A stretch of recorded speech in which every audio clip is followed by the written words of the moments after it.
we spent last week talking about like what you've been doing recently. Well, just that I got a piercing. Yeah, you got new holes in your head or whatever. Yeah. I need that like I need a hole in my head. Thank you. You're welcome. So what I've been doing. Yeah. I don't know if you know this, you, Beans Morocco, or anyone currently listening to this. Okay. But I go to the movies a lot. Everyone knows that. What? Everybody knows that. Everybody knows that you go to the movies. Well, sometimes I'm joined by other members of this podcast and my friend group. Sometimes. But it wasn't you. It was producer Ty. Yeah. Came down from the attic and joined me like the other day after I got off my awful early morning schedule of work. Yeah. And we went and saw a new horror film called Hokum. Now, question for you. Uh-huh. You guys went and saw this. You and producer Ty saw this. Yeah. Did producer Ty catch some well-needed Z's during this film? No, as far as I'm aware, we both stayed awake the whole time. What the hell? He goes and sees one movie with me and he sleeps the whole time. Yeah. He had seen that one prior, but it doesn't matter. But yeah. It's probably if you're listening to this right as this releases, and Hokum's probably still in theaters. It is the new like gothic supernatural horror film directed by Irish filmmaker Damien McCarthy. It stars Adam Scott. His name is Damien? Yeah. He's the Omen? He is the Omen. Man. As they say. Where's Gregory back when you need him? Damien McCarthy, I've seen, this is his third feature film. Okay. I've seen all three of his current films. For the record, Gregory Peck is dead. Oh. That's where he is. He's famously in the long grave. Dead. Yeah, he's probably just a skeleton. Oh God. Sorry, man. Sorry. But yeah, Damien McCarthy's his feature directorial debut is called Caveat. Came out in 2020. Okay. He wrote, directed, and edited that, and it features a like eerie like toy rabbit in it. Okay. It's like this prop that he puts in this, and then that features as a little like cameo, blink and you miss it kind of thing in his next feature, which was called Oddity in 2024. I saw that one in theaters. He wrote and directed it, and it features a strange wooden golem carved statue thing. Okay. Both of them I liked Oddity much more than Caveat. Like a statue thing with like Pinhead's face sticking out of it? No. Does it drink a lady? It does not drink a lady from my recollection. Okay. Well, that does put it below Hellraiser 3. Not by a lot. You're right. I haven't seen it, but I'm going to assume that Hellraiser 3 is just a little bit better. Wow. Because the statue drinks a lady. It does drink a lady. Which is a new sentence. No one's ever had to say that before. I'm glad that it was you. Thanks, man. We broke it here right on Third Channel. Yeah, you heard it here first, folks. But yeah, this newest one is like, I would say kind of leaps and bounds. I liked it. I don't know if I just clicked with it more. I really enjoyed it. Like it is like Adam Scott plays an author who goes to this, he goes to this hotel in Ireland to scatter his parents' ashes. And this is like where they had honeymooned. And so he's kind of retracing those steps. And the hotel he is unaware of may or may not be haunted. But it probably is because it's a movie. Yeah. And I don't know if this is like just a Damien McCarthy motif that goes through, but there is like this, the marketing of this movie, one, I think is genius because it doesn't really show you what the movie is about in any way. Okay. It's very much, it's produced by, the movie's produced by Neon, or it's at least distributed by them. And so they, like A24, make, that sort of what people would call elevated horror. But I really just like, this was very atmospheric. It was very, like slow build of tension and doling out of information as Adam Scott his character kind of figures out, is there something really going on here? Is he losing his mind maybe? And Okay. there's like a rabbit guy No. who looks like the little flashes that we get of him from here and there are like almost like he was a host on like a TV show for kids or something, like a Bozo the Weird. Clown mixed with like Mr. Rogers. Did this character do the dub?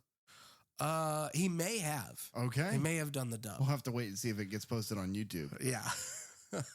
But yeah, I can't really, I mean, I would recommend it, for sure.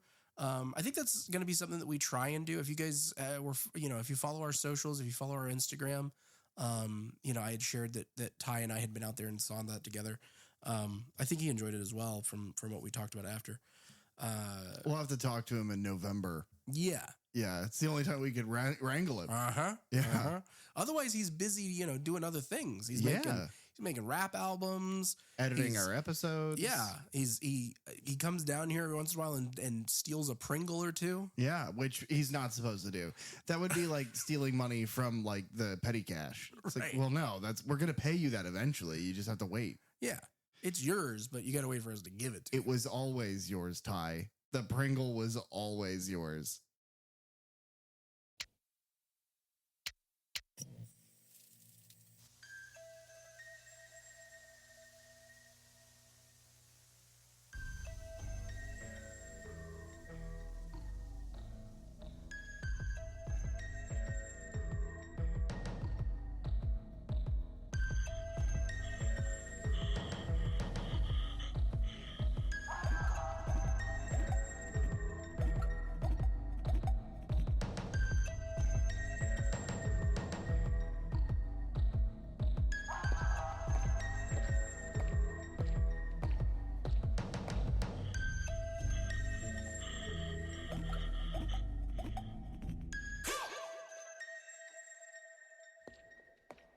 Hello and welcome to the Third Channel Podcast, Where we delve into the horror franchises you love from the perspectives of a lifelong horror fan. and a newbie to the genre. I am a fourth generational toy maker named PJ. And I'm Derek. And today, the only thing we're here to talk about is horror in space. We're back, baby. In space and in the past. Yeah. And in the present of the 1980s. 1990s. Oh, Yeah. that's when I was made. Yeah. Was in those 90s. You were alive for this one. I was. Both the events of the film and when the film was released. Yeah, I know. I was there. I saw the Twin Towers. Uh-huh. It's They crazy. were there. Crazy what happened to those things. It is. It is wild. Right off the top. Yeah, this is 2 episodes in a row. Yeah, well, We're going to get canceled. I'm attempting to make that a series regular. Oh, okay. Yeah. Like, we do like we lead into the intro and we lead into the nuts and bolts and we do our funny little outro joke. One of the staples of the show is I'm trying to reference 9/11 within the first 30 minutes every episode. Right. And whether or not we see the towers in the film that we are reviewing, which we do in this one. But it's every movie. So even if the movie is set in like an alternate like reality or somewhere like in California, it's like, well, do you see the Twin Towers? And it's like, well, no, we don't. This is Brigadoon. Actually, are the Twin Towers in Brigadoon? I wouldn't know. Guys, leave a comment if the Twin Towers are in Brigadoon. Yeah. We are talking about a film that you and I both like. Yeah, we do. A surprising amount, which is called Hellraiser Bloodline. Yes. The fourth entry in the Hellraiser franchise.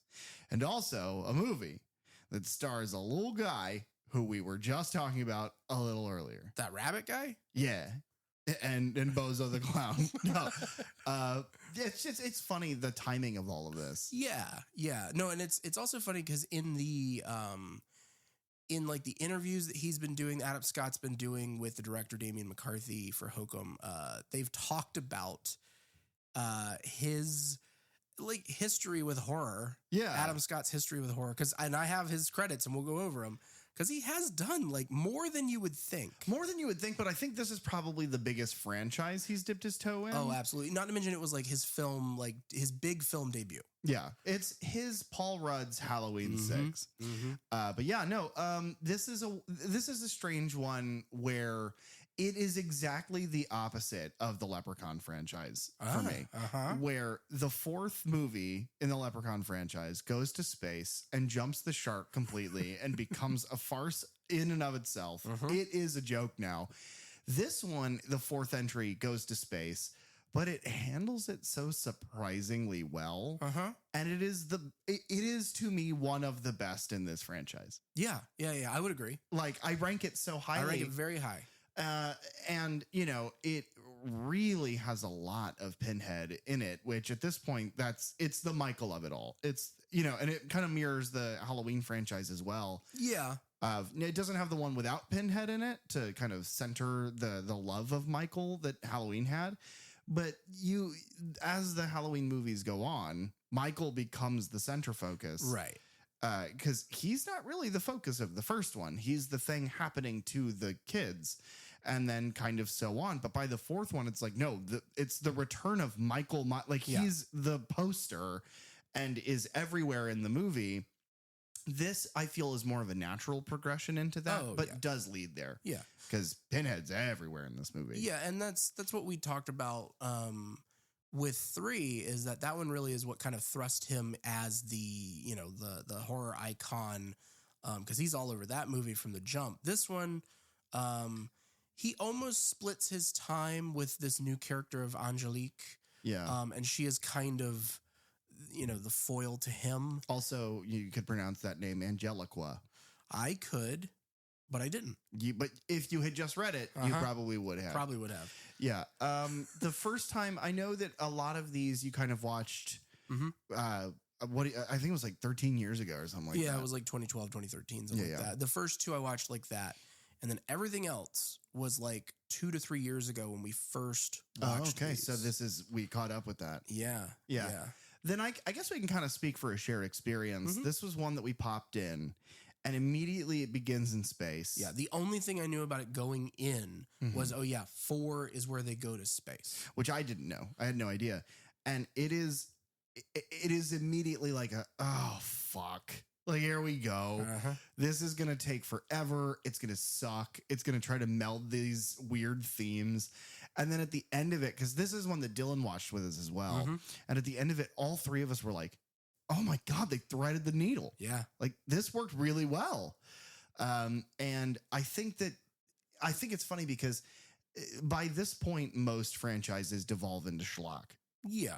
Like, I think that unless you're Nightmare on Elm Street. If you're Nightmare on Elm Street at this point, you've hit your stride. Well, yeah, no, see, I agreed with you there, but now that I'm actually thinking about it, I think the majority of what we've seen, I think by the first 4 are typically pretty strong. I think it falls apart after that. I guess I'm thinking almost exclusively of, well, no, because Candyman, that's 3 that goes crazy. Yeah, I mean, that's a bad example because there's so few in that one. Yeah, but like, okay, Leprechaun, I think, is where my head's really at because we were just in that. Yeah. And 4 is a nightmare. I mean, it's all a nightmare. Our lives are a nightmare.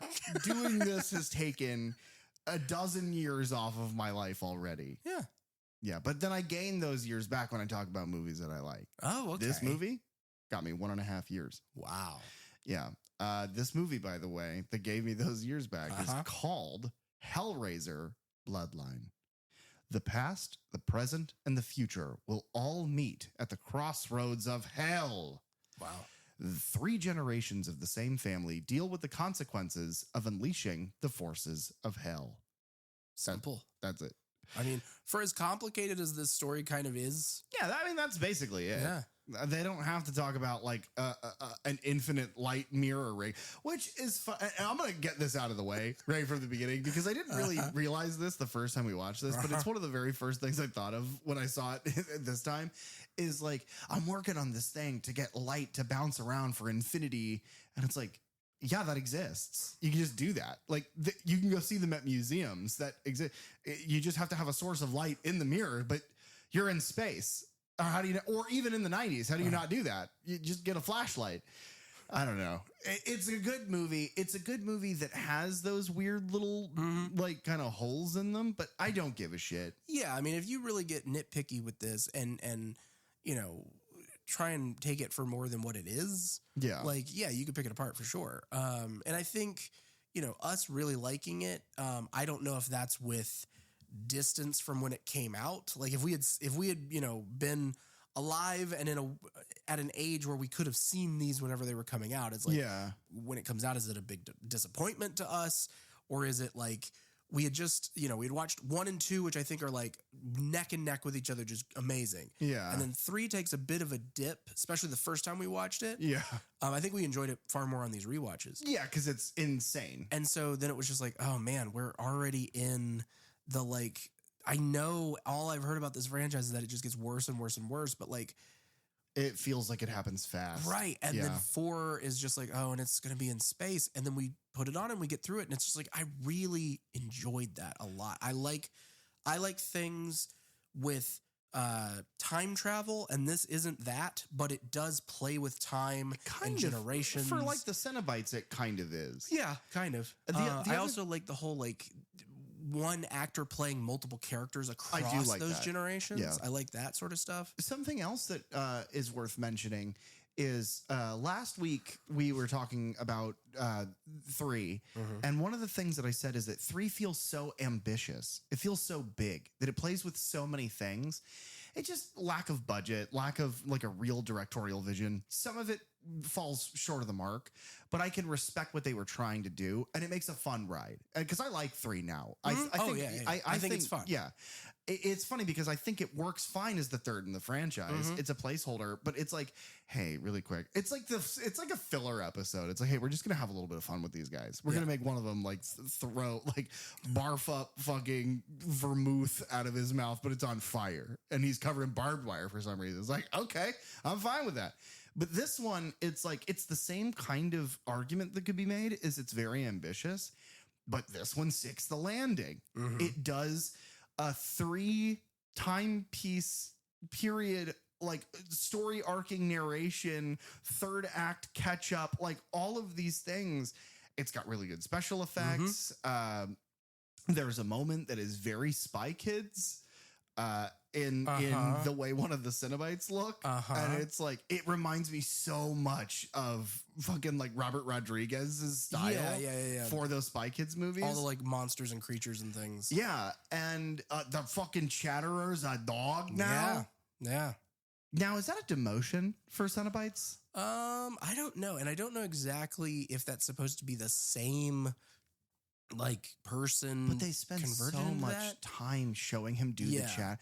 My thought is that the Chatterer bit Pinhead like 5 times in a week, and every time he'd spray him with the spray bottle, and the Chatterer would be like, and fuck off. And then finally Pinhead was like, enough. He doesn't respect the spray bottle. Turn him into a dog. Bring that dog in here.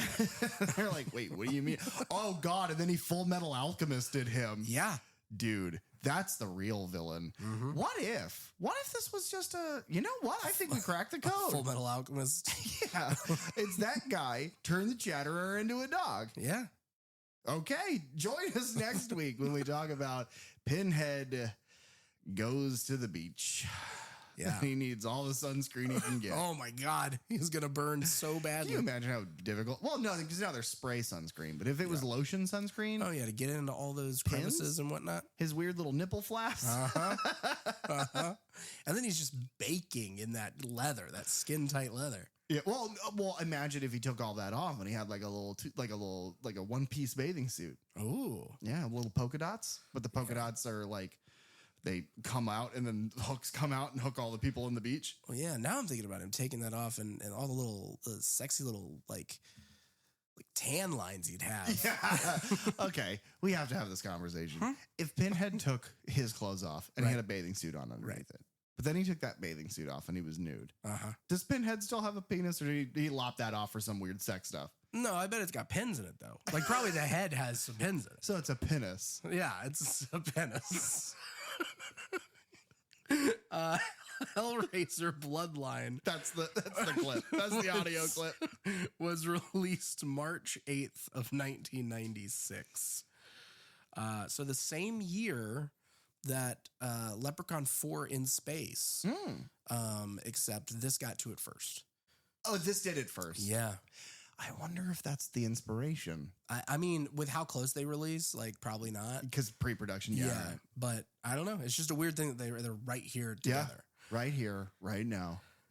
It's directed by Kevin Yagher.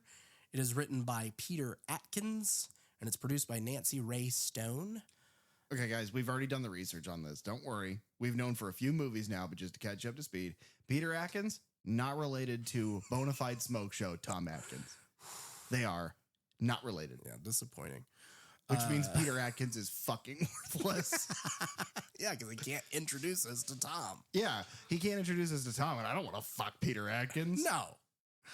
The cinematography, again, is done by Jerry Lively, who had done he had shot Waxwork 2, Hellraiser 3, Hell on Earth, and then he would go on to do Warlock 2, Return of the Living Dead 3, Children of the Corn 3, so on and so forth. It is edited by Randy Bricker, who was also the editor on Halloween, The Curse of Michael Myers, Bride of Chucky. Oh, no. Okay, we're back in it. Texas Chainsaw 3D from 2013. Cult of Chucky. Oh, we're back in it. And he was a major editor on the Chucky series. Okay, so that's 3 versus 2. Yes. Of good to bad. So this guy's good because this movie's also good. The other editors, because there are 3 on this film. Okay. Which points at some technical production issues. Yeah. But Rod Dean, he was the editor on Highlander Endgame in 2000. Later, he would be the editor on American Pie Presents Beta House. Oh, shit. From 2007. What a bunch of betas. And then a horror film from 2014 called Devil's Due. The budget for this film, $4 million, so just a little shy of what it was for Hellraiser 3. Okay. And it brought home $9.3 million, which is a little shy of the $12.5 that Hellraiser 3 brought home. This is the last Hellraiser film that would be released theatrically. And it's also the last to have a major, official involvement from Clive Barker until the 2022 reboot. Yeah. You can tell. Yeah. It's like you can tell that Clive Barker presents on this. Maybe it's just the credit is faster. It's like, they're showing him. It's like he's watching the screening and he sees his name come up and he leans over and he's like, hey, I want that to be on the screen for like half the amount of time. See, I don't know. He seems more involved in this one than 3. I mean, that makes sense. This is much more his speed. Yes. Yeah. Yes. Director Kevin Yagher.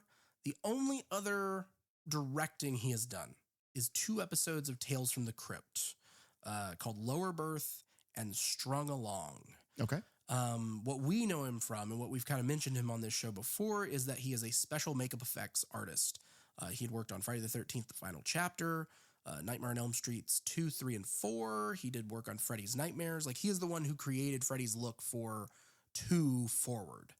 Oh, okay. He also did effects for 976 Evil, which was directed by Robert Englund, Phantom of the Opera, which was starring Robert Englund. Right.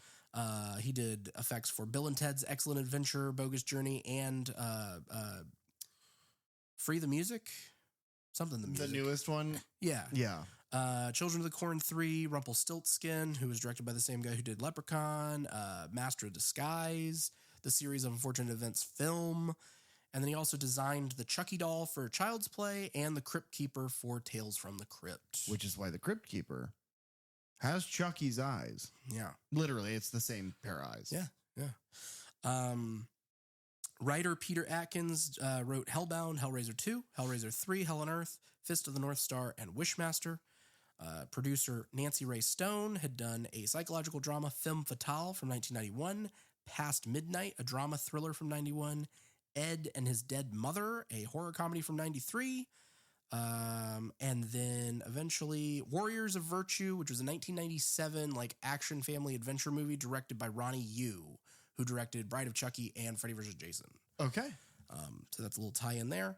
And the music is done by Daniel Light, I believe is how you pronounce his name. He did the music for Amityville 1992, Children of the Corn 2, Amityville A New Generation, Children of the Corn 3, Thinner, which is a Stephen King adaptation, Silent Hill Silent Hill Downpour and Silent Hill Book of Memories, those video games, as well as Dishonored and Dishonored 2, those video games. So good. And then he also did the music for the serial killer series Dexter. Okay. Fun fact, I have DM'd a couple of Dungeons and Dragons games. Mm-hmm. Even though we don't do that, yeah. I have you done dabble. it. Yeah. But there's always a want to have music in your games for, sort of exploration or suspenseful moments or combat or something like that. As a DM, I've always it wanted immerses music. you in it. Yeah. So the game that I am currently running, I use music from Dishonored. Cool. Because it is, the game I'm running is a little spooky, and so it is spooky and sort of. So that's funny. I'm using his music right now in a game that I'm running. That is very interesting. It is incredible. It's all very like I've never played those games. Kind of violin and dissonant and shrieky at times, because it is sort of like a Victorian wailing sort of world that is fallen very far into disrepair. And so it needs to feel, it's almost like the Sherlock Holmes movies. Those scores, if they were much slower and much more discordant. Okay. It was very good. Cool. And it's good in this too. Yeah, I like it in this as well. Clive Barker, acting as executive producer here, wanted a fresh turn for the Hellraiser series after the first two sequels of his original film. The initial premise of the film, which includes a shape-changing structure used to eventually trap Pinhead, was inspired by the ending of Hellraiser 3, which featured the building where the architecture inside looked like the Lament Configuration panels. So Barker suggested a 3-part film set in different time periods, and then Peter Atkins added the I'm going to mispronounce it, Le Marchant. Great. Storyline going back to Barker's original novella, The Hellbound Heart. Don't worry, I'll speed you saying that up in post. Thank you. Hey guys, I'm not gonna do that. Oh God, I'm gonna look like a fool. Le fool. From Beauty and the Beast, of course. Yeah, I got it. All right. Atkins and Barker pitched the idea to Miramax, and they greenlit it without requiring an outline. The screenplay featured a linear timeline originally, more special effects and violent confrontations between Pinhead and Angelique. But when Miramax was then unwilling to provide a budget to realize all of that, the film was scaled back a great deal. Stuart Gordon, who is known for his low-budget horror films, he is who directed Reanimator, From Beyond, and Castle Freak. He was approached originally to direct, but backed out after artistic disagreements. So then they asked special effects technician Kevin Yagher to come in after his cost-saving direction work on Tales from the Crypt for producer Joel Silver. So he was initially hesitant about taking the job, as he didn't want to do just a retread of the previous installments of the series, but he was impressed with the script, and he became enthusiastic after Clive Barker described his vision for what, he truly wanted for this film. The special effects were done by Gary J.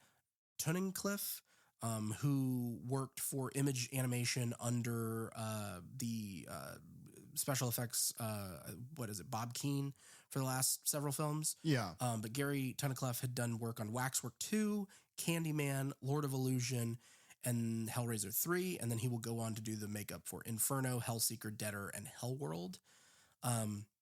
He was recruited to do the special effects here, but he was worried that then Kevin Yagher would want to step in and do the effects, because that's what he does. Right. But Yagher instead wanted to really collaborate with Image Animation, because he thought that their experience with the prior films would be very valuable. And Yagher himself only really contributed to the design of the Chatterer Beast. Okay. So he's the one, I guess, who came up with the whole... It's funny because it looks amazing. Thing. Yeah, it really does. Yeah. For Angelique's appearance, Tunnicliffe was inspired by Morticia Addams and Sister Act, the singing nun movie. I can see the nun of it all. I don't see Morticia Addams at all. Yeah. I think the Morticia Addams stuff is more almost the human version of her. Kind of. But she reminds me of just like a business lady. She's kind of like she's a real ball buster, that Angelique. She's walking around in a suit, and she's like, I wear suits. And everybody in the 90s is like, what? Yeah. A lady in a suit? Not even a pencil skirt? And she's like, no, I'm wearing one of those. And they're like, oh, well, then that's not as big a deal. Yeah, I remember the 90s. Yeah, haven't you seen Devil Wears Prada? Uh-huh. Did you see the second one? I did, just the other day, actually. Good? It was. I enjoy both of those films. Recommend? I would recommend. I need to see the second one because I love the first one. That's good. Good. But yeah, the whole idea was kind of converting the like nun habit into like flayed skin from her, head. Oh God, I have to do it again, man. I'm so sorry. In Magic the Gathering, which we play. What? I know. We play it. In Magic the Gathering, there is a world in their storytelling called Phyrexia. Unimportant. I'm not going to go into the explanation, but there are a group of praetors, that is what they're called, which are like the heads of each of these different orders that make the Phyrexians. Okay. And one of them, their sort of leader, is named Elishnorn. If anybody wants to look this up so they know that I'm not bullshitting, Eleshnorn, Elishnorn. And Elishnorn's card is Elishnorn, Grand Cenobite. Wow. She's clearly heavily inspired by Hellraiser. Her face is flayed and is just skin. Her clothing seems to be made of fabric, but also bone. But she has also got this headpiece that is like a giant nun's habit that looks to be made of bone that has maybe grown out of her head. But that's what that reminded me of, was Elishnorn. Sexy as hell. Like the green M&M. Yeah. Who wins in a fight? Elishnorn, the lady from this movie, or the green M&M? Leave it in the comments. I do. If I get to watch, I win. We talked about it last week. Hellraiser 3, Doug Bradley said that his makeup was, changed to make it easier to apply, but it was a lot less comfortable to wear. Yeah. So Tunnicliffe reverted to the old makeup, which he believed looked better anyway. There's a couple shots where there are a few pins out of whack. And it drove me nuts. Not fair. Not a fair criticism. That has to be the most difficult thing in the world to do. But oh my God, it drives me nuts. Yeah. But I do like his look in this movie a great deal. I love the lighting in this movie is used to like such the benefit of that, of just like at points the light really shining from like below or directly above, and so his eyes like almost disappear in these pools of shadow. I love Pinhead's design. Oh, yeah. And I can't speak to why. Yeah. It should be gross. It should be viscerally unappealing. I think maybe it's a combination of the way he looks, the context of the movie, and the performance. But it's just, oh my God, I love it. I love his look. I love all the torture instruments that he has strapped. I love how you really see him in this movie. Yeah, I like how, especially in the first movie, it kind of dwindles, his costume does, but in that first movie, all the leather pieces he wears are so intricately detailed and like carved. Oh, I just love him. I think he's such a good look, and in this movie they really play up how important and how powerful he is. I think it's to the service of the movie. Yeah, absolutely. He's probably the scariest he's ever been in this. Oh yeah. And that delivery is perfect. I can't wait for the line in the clip. Oh, yeah. We have to talk afterwards. Don't worry, guys. It's coming. Oh, it's... And then we will also be talking about things. Go ahead. Yep. Filming began in Los Angeles in August of 1994. Problems began very early and continued through the entirety of production. Doug Bradley has called this the shoot from hell. Jerry Lively, who had shot Hellraiser 3, he replaced the original cinematographer. The assistant director was called away on an emergency. Several people fell ill throughout production. Doug Bradley said that the art department and camera crew were all dismissed within the first week and replaced.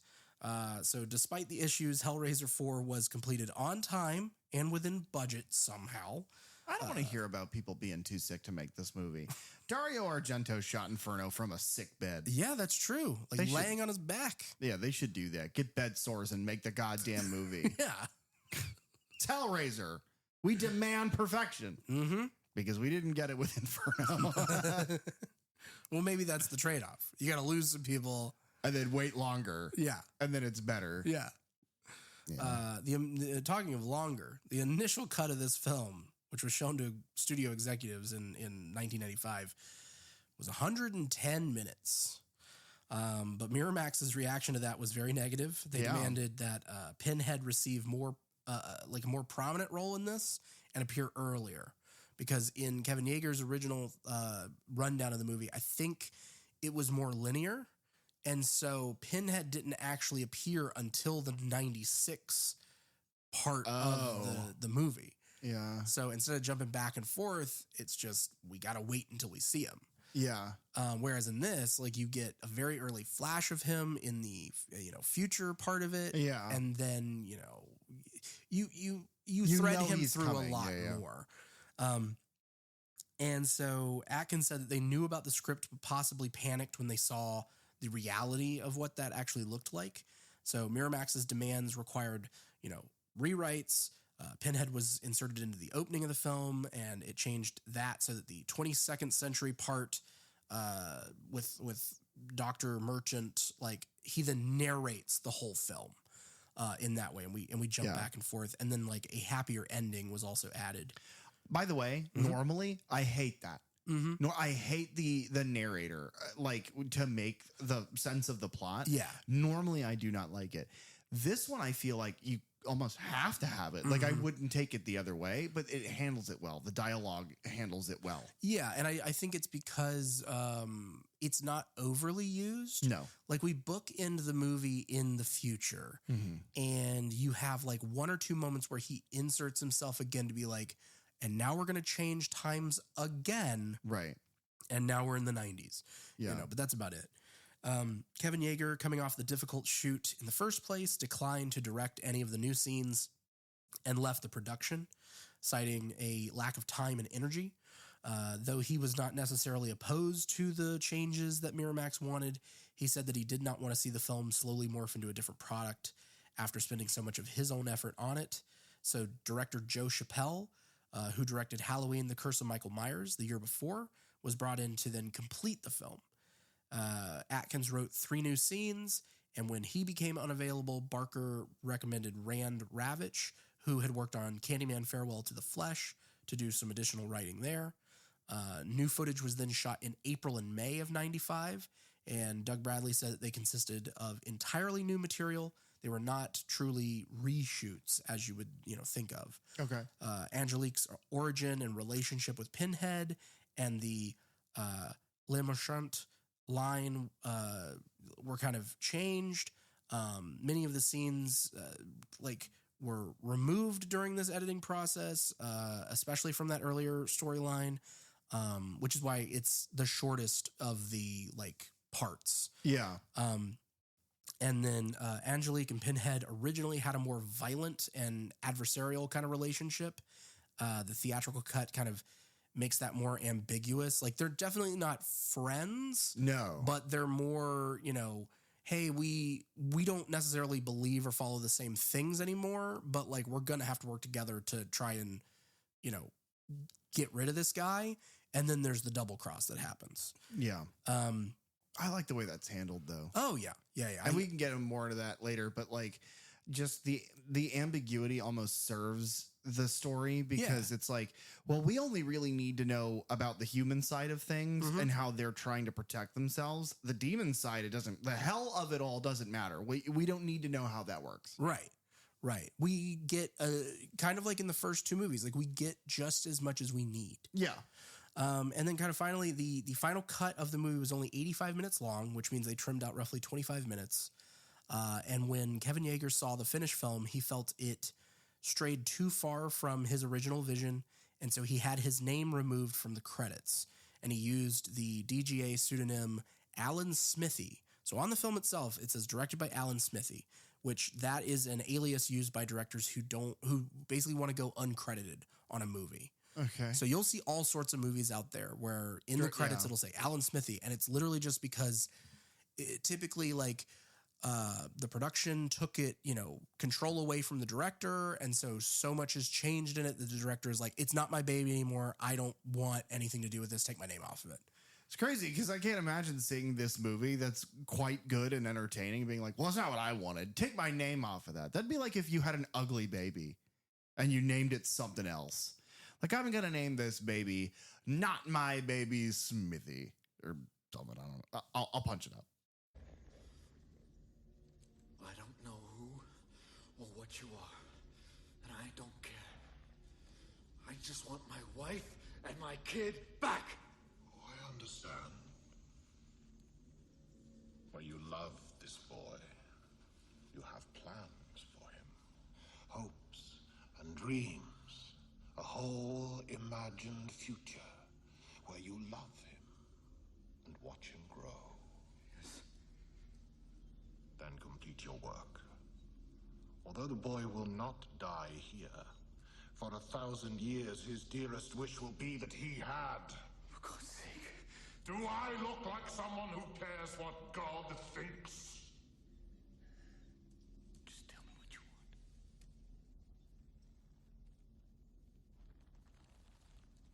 The box. A pathway to hell. Made by an ancestor of yours. The room downstairs. Potentially a bigger pathway. Anytime anybody for the rest of my life says, "Oh my God," about something, I am saying that. Do I look like someone who cares what God thinks? That is the most badass thing. That's what I'm saying, dude, is like, he's just the fucking coolest. Yeah. Yeah. Because it's like Freddy has his quips Yeah. and his one-liners Right. and things like that. And he does have some cool lines, Yeah, no, he does. but it's everything that comes out of Pinhead's mouth. That's the coolest shit you've ever heard. From the first movie onward, every time he says something, it's either a really good, healthy amount of digestible exposition or fucking so bad. Do I look like someone who cares what God thinks?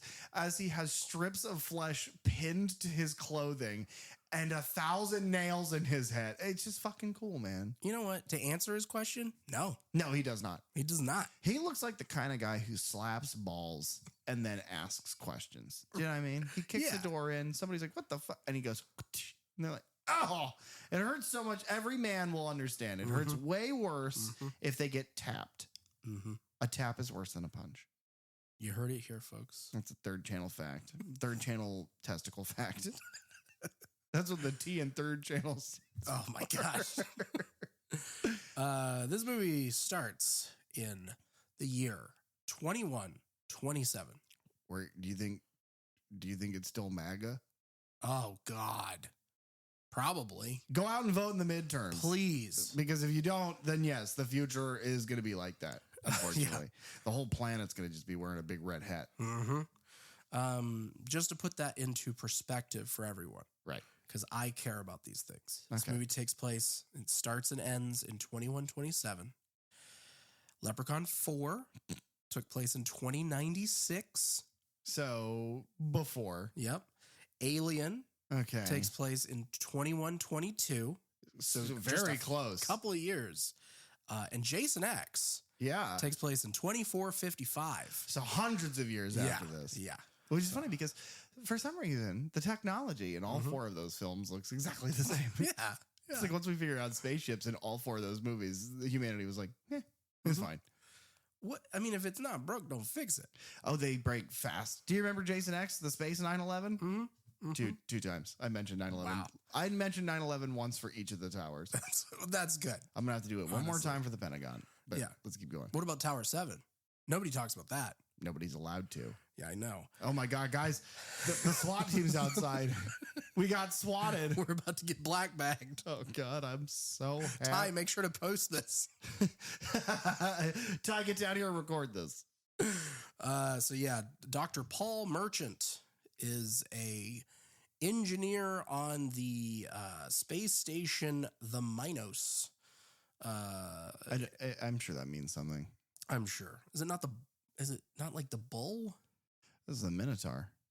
Yeah, but I don't know. I don't know. You're barking up the wrong mythos. But yeah, he has like sealed himself in this room, and there's like a computer voice we hear that's talking about the timing of a solar alignment, Yeah. which doesn't make any sense to us in this moment. No. But Dr. Paul Merchant, as well as Philip Lemarchand and John Merchant, are all played by Bruce Ramsey. He was in a body horror film from 1988 called Pin, Oh. interestingly enough. I think it's about a voodoo doll. Okay.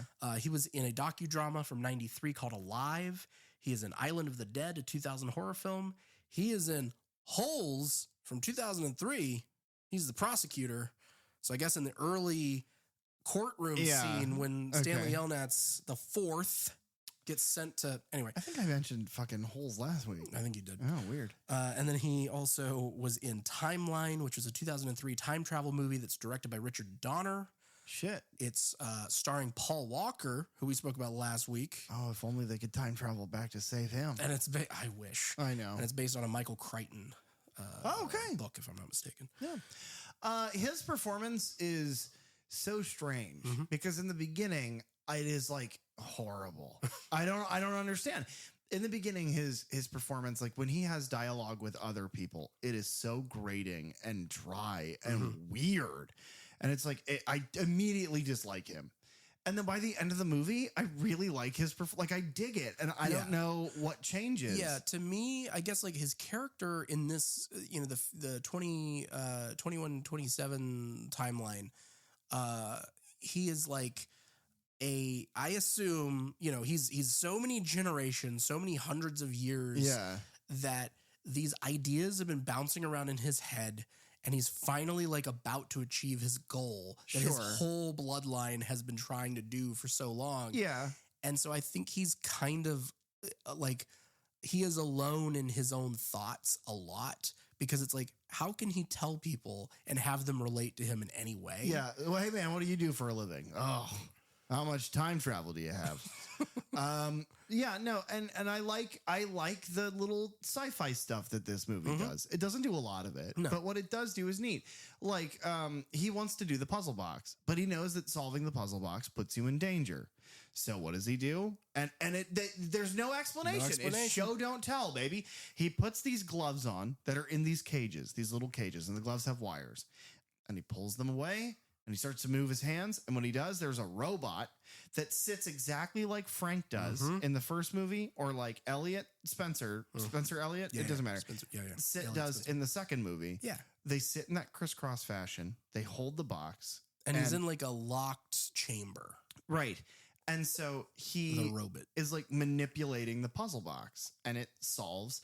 And it solves in a way that's digital here. But it doesn't look bad. What's weird, and I guess it's probably just the puppets like weren't advanced enough to do what they wanted. Definitely not. Because the first time, whenever you see him pick it up for the first time, it is the robot hands like puppeted up and holding a physical box. Yeah. And then the next time we cut to it, it is the digital, you know, version I'm of trying that. to think if there's ever a shot in this movie where when it does the first step, the puzzle box always opens the same in this movie. It does like the weird pattern that splits open and then kind of comes back and closes into itself. I don't know that we see a physical prop that does that. I think that shot is always digital. No, you definitely do, because you see it in the past stuff whenever he first shows it, because he like shows his wife Genevieve or whatever her name is, and he puts it on the table and does it. So you physically see it there, and I think later you see it again. Okay. No, you're right. You're absolutely right. It's the box looks so different in every iteration within this movie. Yeah. Like the colors are always different. Yeah. It's either stop motion or it's a physical prop or it's digital. And so it just kind of ping pongs around. But here you and I are talking, it solves. And then the fucking robot explodes. And when it does, I was like, so if there was a guy down there, would he have just exploded? Like, it's like the puzzle box always, when you solve it, it's like chains come out or grab you or whatever. But it's like, it's gone on so long that whatever evil is in the box is just like, I don't fucking care. Blow him up. I'm done doing this. I've had it. Give him a massive heart attack. Just give him a stroke. It's not even enough. Explosion. Oh my God. The whole thing demolished. You opened the box. You exploded. Or do you think it's like a trap that Dr. Merchant has set, that like once it's solved, the robot was meant to explode, hoping to kill the Cenobites? No, only because he runs around for the entire third act going, your guns aren't going to work. Nothing's going to kill them. But he's like, maybe if I explode a robot at him, a explode bot, then maybe I'll catch him. I'll catch Pinhead right in the arteries. Right. There's a chance. He's like, do I look like someone who cares what my arteries think? And then he eats a whole Whataburger. While this is happening, like, a spacecraft enters, and these like armed guards come in To this and- weird space station that looks like flat. Yeah, Flat Stanley. yeah. It looks like solar panels. Flat Stanley Yelnats. Yeah, it all Fuck comes yeah, dude. full circle. We really dug ourselves a hole. I want death. Okay, well, I thought it was funny. No, it is funny. It's very funny. Okay, thanks, man. And the guards like right as Merchant, because it does work. Like he releases Pinhead because he sees like on a video, A monitor, panel, yeah. he has an interaction with Pinhead right before the signal goes out. Yeah, And then Pinhead he does the bloods thing with his hands. Uh-huh. Merchant's like, whoa, dude. I haven't seen that in so long. Yeah. He's like, what is that? That means nothing to me. Yeah. What is a gang? I Yeah. don't know. We've moved past gangs. In Yeah. 21, 27. Yeah, we don't even consider him anymore. Yeah. And the guards burst in and they like take him to a holding cell basically, and they're like, "Hey, you got to explain what you were doing here to their leader, whose name is Rimmer." Yeah, Rimmer. Well, the leader is like, and what's funny is that when the leader walked in, he looked so plain. Oh yeah, The actor they got, like, I think his name is Edwards. you don't need anybody to be like spectacular looking to be an actual character in one of these movies, but I do expect the leader of whatever army troop this is to not look like a math teacher. Put him in a hat. Put him in Make a him hat. stand out from the rest of them. Give him a beard, give him an eye patch, give him something. Yeah, make him half of his head be metal.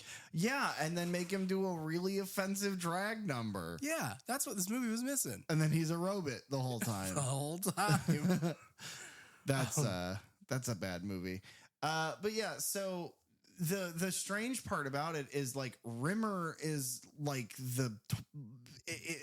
like an inquisitor. I guess. Like we'll find out when I interrogate him. Yeah. And it's like, oh, okay. And Rimmer's like sort of she kind of looks like a much like lighter, like whiter Rosario Dawson to me. Okay. Is how I would describe her facially. She's not bad. Yeah, no, she's fine. The little bit that she kind of has to do. Rimmer is played by Christine Harnos. She was in Dazed and Confused in 1993. Okay. She's in the same year. She's in Judgment Night, which is a thriller directed by Stephen Hopkins, who did Nightmare on Elm Street 5, The Dream Child. Okay. And she's in 28 episodes of ER. Not nearly enough. Yeah, not enough. But yeah, she interrogates him, and basically Dr. Merchant tells her that he has already sent the rest of his crew back to Earth, because that's the other thing. This space station is like orbiting Earth. Yeah. So we're not so far removed as like Jason X becomes, where we're, there's Earth 2 and we're out in the middle of nowhere. And so that's what's happening. He's sent his crew away, and that the rest of you need to leave because basically I've built this trap and I'm trying to achieve this goal. Yeah, he's like, he keeps saying, I'm in the end game. Yeah. Like, I'm about to do it. And Thanos is there, and he's about to snap. And Star-Lord does a dance and distracts him. And then the Ant-Man goes up his asshole. The chains come out and they grab his hand so that he can't make the snap happen. Oh, dude. Pulls his fingers apart. Why isn't Pinhead an Avenger? Oh, man. The Pinvenger. Yeah. I mean, gotta stop making pin puns. Pin puns. Pin puns. Hashtag pin puns. Start it right now. Yeah. Go on Twitter or whatever. I'm twittering it up, guys. Elon Musk is going to remove it. He's going to be like, that's funny, and only I'm allowed to be funny on here. And we're like, you've never been funny, you goon. Wow. That's the stance of the Third Channel podcast. Rimmer, I don't know why I said it so like a fake slow-mo. Rimmer is basically like, well, no, you need to tell us what is going on. And he's like basically, do you believe in demons? Do you believe in hell? And she's like, no. And it's like, well, then do I have a story for you? And he cracks this big book open. Yeah. And then we blue skidoo into the past. The camera goes, gets all wavy. Into Paris, France of 1796. And we meet Dr. Merchant's ancestor, Philip Le Marchand, who is a French toy maker, and he is building the original Lament Configuration puzzle box for it's like a commission from a aristocrat named Duke Delisle, something like that. Yeah. Which he's so fucking good. Yeah. He's so good. The old creepy man. Yeah. He's so good. I don't know what that casting call looks like, but it's like, need little ugly old man, must be good at being sex creep. He reminds me a bit of oh my God, what is the character's name in the Slughorn? Oh yeah, okay. I was gonna say he reminds me of like almost a blend of Wallace Shawn and Ian McDermott. Mm-hmm.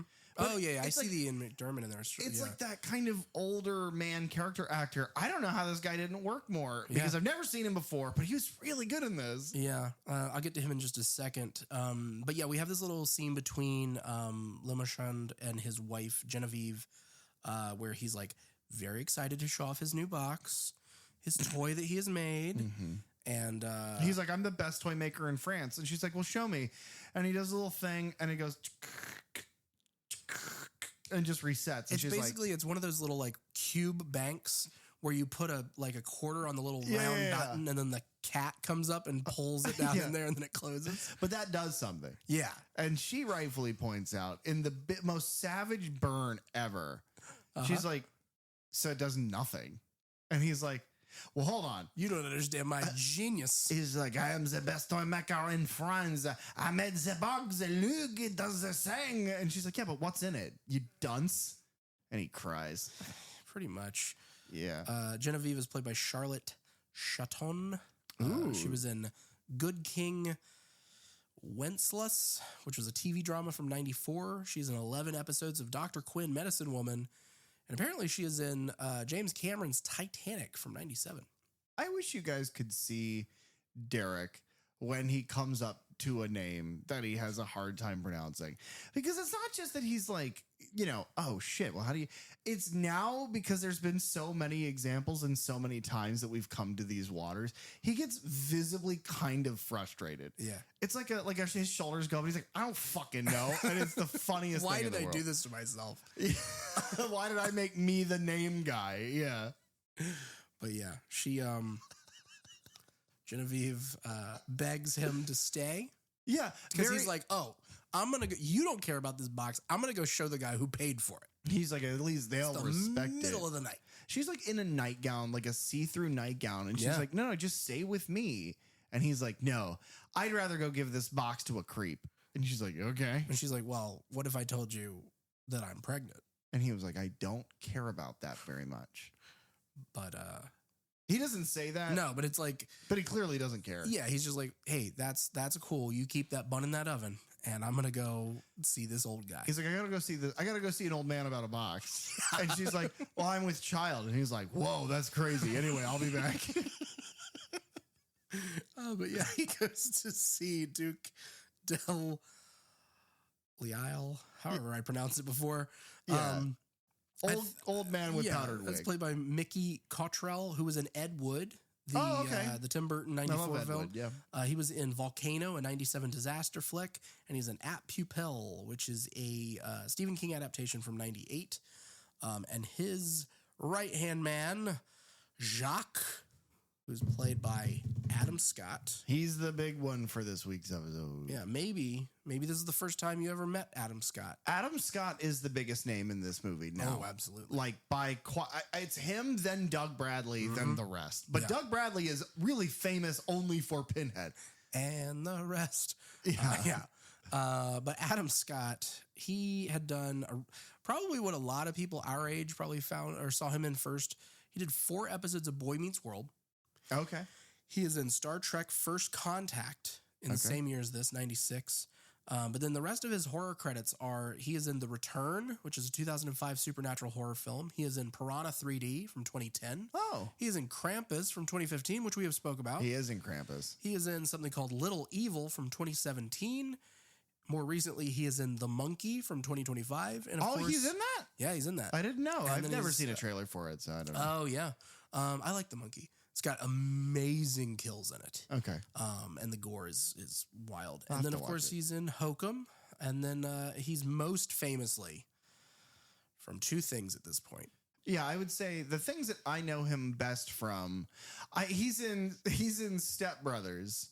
Right. He plays John C. Reilly. No, is it Will Ferrell? He plays one of their I don't know brothers. because I've only seen the movie once. Yeah, he's hilarious in that. Yeah. Him and Catherine Hahn are so fucking funny. He is in obviously Parks and Recreation. Yep. He's Ben Wyatt. He's I think from like the third season on. Second season on, I believe he replaces. Honestly, he's when that show gets good. Yeah, it's when him and Rob Lowe come in. Yeah. And he's so good. He's so funny. And then he's in Severance. Right. He's like the main character of Severance, which again, we've recommended a handful of things. I recommend everything that we just mentioned that I've seen him in. I recommend. He's great. He's really good. His range is all over the place. He's so good. I'm going to maybe shock you here. Okay. All of that, great stuff. Okay. But I think the most important thing that we need to reference that he was in, Not Krampus? 7 episodes of Party of 5. Starring Nev Campbell? Correct. Oh my God. I'm erect, You should be. but like my ears, Oh, because they are pleasured from hearing that. yeah. They're aurally pleasured. That's good. Yeah, I like that. You opened the Scott, I Atomed. Oh, whoa. Guys, comment yes or no if these box jokes are doing it for you. Yeah, they working for you? Yeah, you let us know. Comment anything. Anything. Comment the word fuckwitch. Comment how big your dick is. Comment, was 9/11 real? 3 times now. That's the one for the Pentagon. Oh, okay. Please just comment something. Okay. Comment hashtag something. Yeah, that'll catch on. But yeah, he delivers the box to this old guy. Yeah. And then he watches through the window. It's the funniest thing in the world to me because he tells his pregnant wife, fuck you, I'm going somewhere where they'll appreciate my art. And he walks in, he walks to the door, they open it, and he's like, look, I made it. And they're like, great, cool, thanks. And they close the door in his face. They might as well just like push him away Yeah. as they're closing the door. Just push him down the steps. And it's Yeah. like, well, okay. I guess I'm going home, but wait. I'm gonna cuck it out right here through the window. Yeah, because in the between times, Jacques and Old Man is what his name is, have found what I assume is a prostitute, Yeah. like a French prostitute. Yeah, sure. She And- is a peasant girl, yeah, of some kind. Yeah, and it is revealed that the old creep is a magician because he does a little trick where he pulls a scarf out from behind her ear, Yeah. which Adam Jacques then uses to tie her to the chair like a sex creep. Everybody's a sex creep, baby boy. I see what we're happening, yeah. And then we look up and there's a bunch of chains hanging from the ceiling. And All the food is now rotten and full of... which I don't understand. Yeah, Because, I mean, okay, was he doing an illusion? Yeah, because she eats some of the food and it looks delicious. Yeah. And then it's kind of a 1-2 camera move and now it's covered in maggots and worms. Yeah. But it's like, is he magical? I 'Cause mean, yes, he's- we see that he is. Yeah, so I guess magic exists in the humans. I mean, it's not surprising. It's just a different kind of paranormal, like science fiction storytelling, or not science, you know what I mean? Fantasy storytelling. But yeah, they tie her up and then Adam Scott breaks her neck with a piano wire, it looks like. Something like garrote.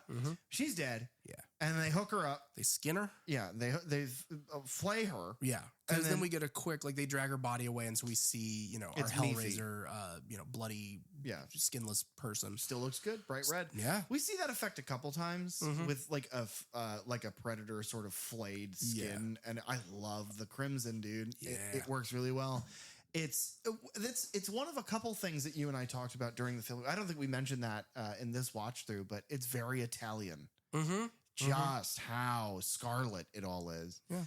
But then, essentially, old man has created old French man has created a sort of basement laboratory. Yeah. Where they suspend. It's kind of the opposite of the Predator, where the Predator skins someone and then hangs their meat up. Yeah. They skinned this woman and hung her skin up by hooks over this like pentagram in the floor. Yeah.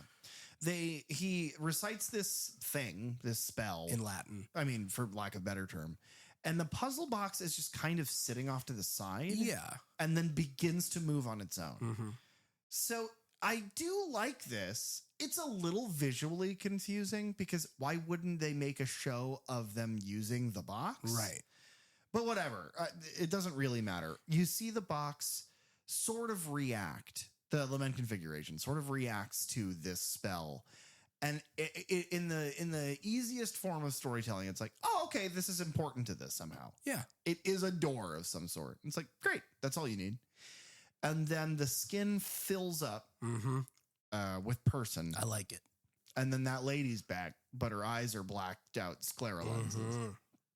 And her name is Angelica. Right. Or Angelique. And she is played by Valentina Vargas. She was in The Name of the Rose, a 86, I think it's a French mystery. The Big Blue, which was an 88 French drama. And Bloody Mallory, an 02 action horror comedy, and which I think was maybe a series. And then Faces in the Crowd, a 2011 thriller. She is, for somebody who is so up front and center in this movie, she is just, I don't know. She's not my least favorite part of the movie's performance roster, but she's not anything special. No, her performance to me sticks out because her delivery, and I don't know if it's the way that she speaks or the way that she has been like seemingly dubbed over. Very Italian horror film to me. Yeah. It's like her voice just doesn't fit exactly right. It reminds me of Shmi Skywalker in Phantom Menace, which was a phonetic performance. It's like they're just saying the words and she's repeating them. And maybe that's true. Maybe it's true. I don't know. Yeah. It is clunky. And it is the one time, because, we've talked about this on the show before, but for those of you who don't really spend a lot of time with movies, a lot of movies are ADR'd, which is to replace the dialogue with post recordings. Yeah. So you record your dialogue in a booth to match to the scene on screen. And hers stands out that's what was done. Yeah. It's almost like the tone of the mic that they use doesn't match the room that they're in. That's what I mean. Like it's like in Dark Knight Rises, Bane's voice sounds like it is projected around you. Yeah. It doesn't feel like it's coming out of this man. But where that's an artistic choice. Yes. And a weird one. And and I one love that it. I still don't know if I do or not. I love it. It's like the voice is great and I like the quality of it, but I just cannot get behind the accent. It just reads as silly to me. Here it does, the accent's fine. It's just it is kind of clunky in its technical stands out execution in a bad way, like in a negative way. Yeah. But we kind of cut to the toy maker's like, oh, fuck, I got to get the fuck out of here. And so he goes to see his friend who is like a coroner. Yeah. And this is where I'm confused. Like, is this supposed to be taking place all in the same night? Or is this like... No, this has to be the next day. It has to be the next day, right? Because like, sunlight is streaming into this room. Thank you. Because he goes to see this guy, Auguste, who is a coroner, and he kind of explains what he saw, as characters do in these movies. Yeah, like, you're never going to believe this. Yeah, yeah. And they're like, I do not. Yeah. He's like, you're talking about magic. I'm clearly like, and what I find surprising is this scene, the guy who he is speaking to is clearly a surgeon or like a mortician. Yeah. He is cutting a body apart with like a big fucking knife. And they don't shy the camera away from any of that. No. And it's like, oh, wow, I bet they're going to do a lot of gore and a lot of on-screen murder. And then they don't do anything even this severe ever again. Well, I guess they kind of do. That guy gets his face torn off. But yeah, no. We've seen worse. Oh, we've seen a lot worse. But yeah, they're sitting there and he explains all of this to him. And he's like, yeah, do you believe any of this? And he's like, no. But if I did, and I made the door to let these things in, well, I would make a door to shut it. Or at the very least, I'd take the box back. Yeah. So the toy maker goes back and he starts drawing up plans for another box to stop what the first box does. But then realizes that he needs, this is confusing. Yeah. Because he draws all these blueprints out for what he needs. And then he's like, I guess I'll just go get the original box. Is it that he couldn't do, I think that's what it is. I think it's that he designs this new box, realizes he cannot complete that creation, so he's just going to steal the first one back. Maybe, or maybe he needs to like, okay, I'm going to build this box, but is it going to, do I need the original box to sit here and then build the new one around it? Or is it I can just build a second box, do it, and it will negate the effects of the first box? I don't know, because we don't really see any of that. And now this is a little nitpicky of you and I, because if I'm being honest, I don't think any of this matters. Oh, it doesn't. It doesn't bother me at all. No.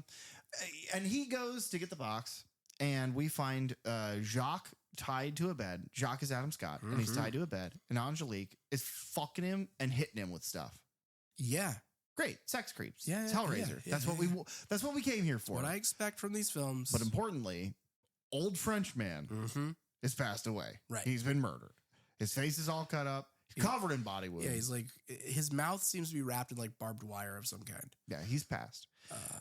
And so the guy reaches out to grab the box, and he kind of wakes up a little bit and jump scares him. And then he turns around. Oh, the box is also covered in worms and shit. Yeah, there's just like maggots and worms and things all over every surface. It's like Frank's house. Yeah. Yeah. Yeah. Okay, maybe that is a visual like reflection of that kind of. I hadn't thought about that. Yeah. That's good. This French manor that's clearly in Chicago. Right. But so he reaches out and he grabs the box, and then he turns around and Angelique is standing there. Now, two things to point out. First thing is that in the scene where they are summoning the demon Angelique to take over the body of this French prostitute, they go, or the old French man says, whoever summons the magic controls the magic. And then the second rule of this film is unless you stand in hell's way. Okay.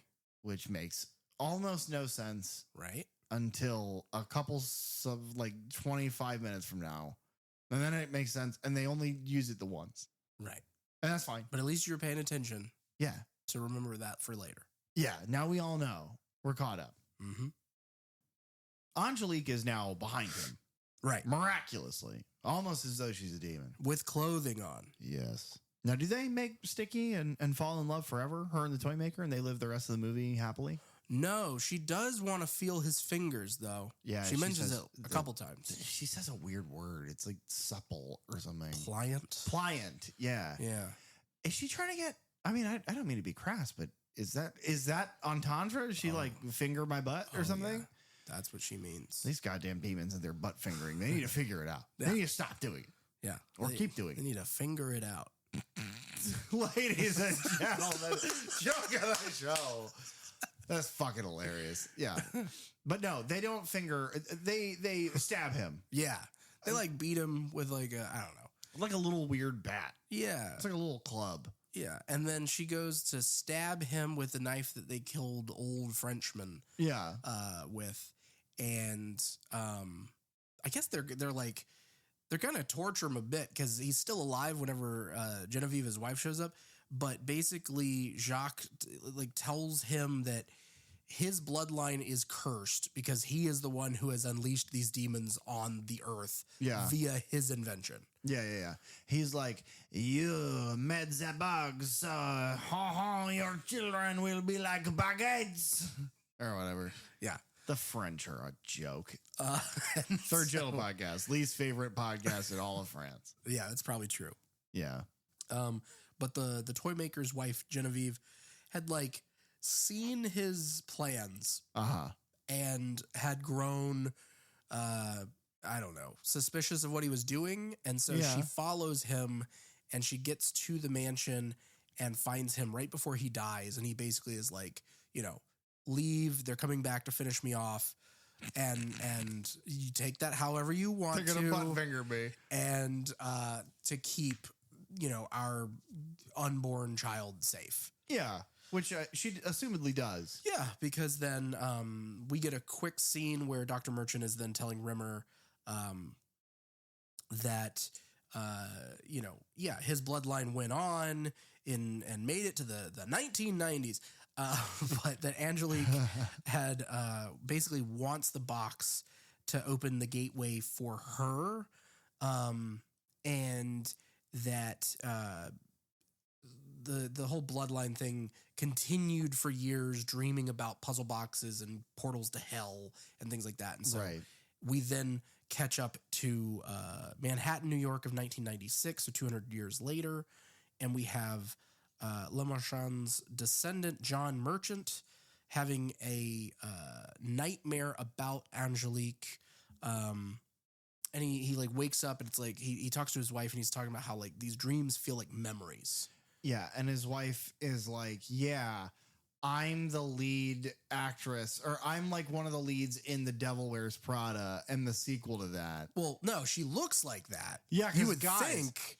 If you listen to our review on Nightmare on Elm Street 2, Freddy's Revenge, you'll know that there's an actress in that film who plays a character whom I believe is named Lisa.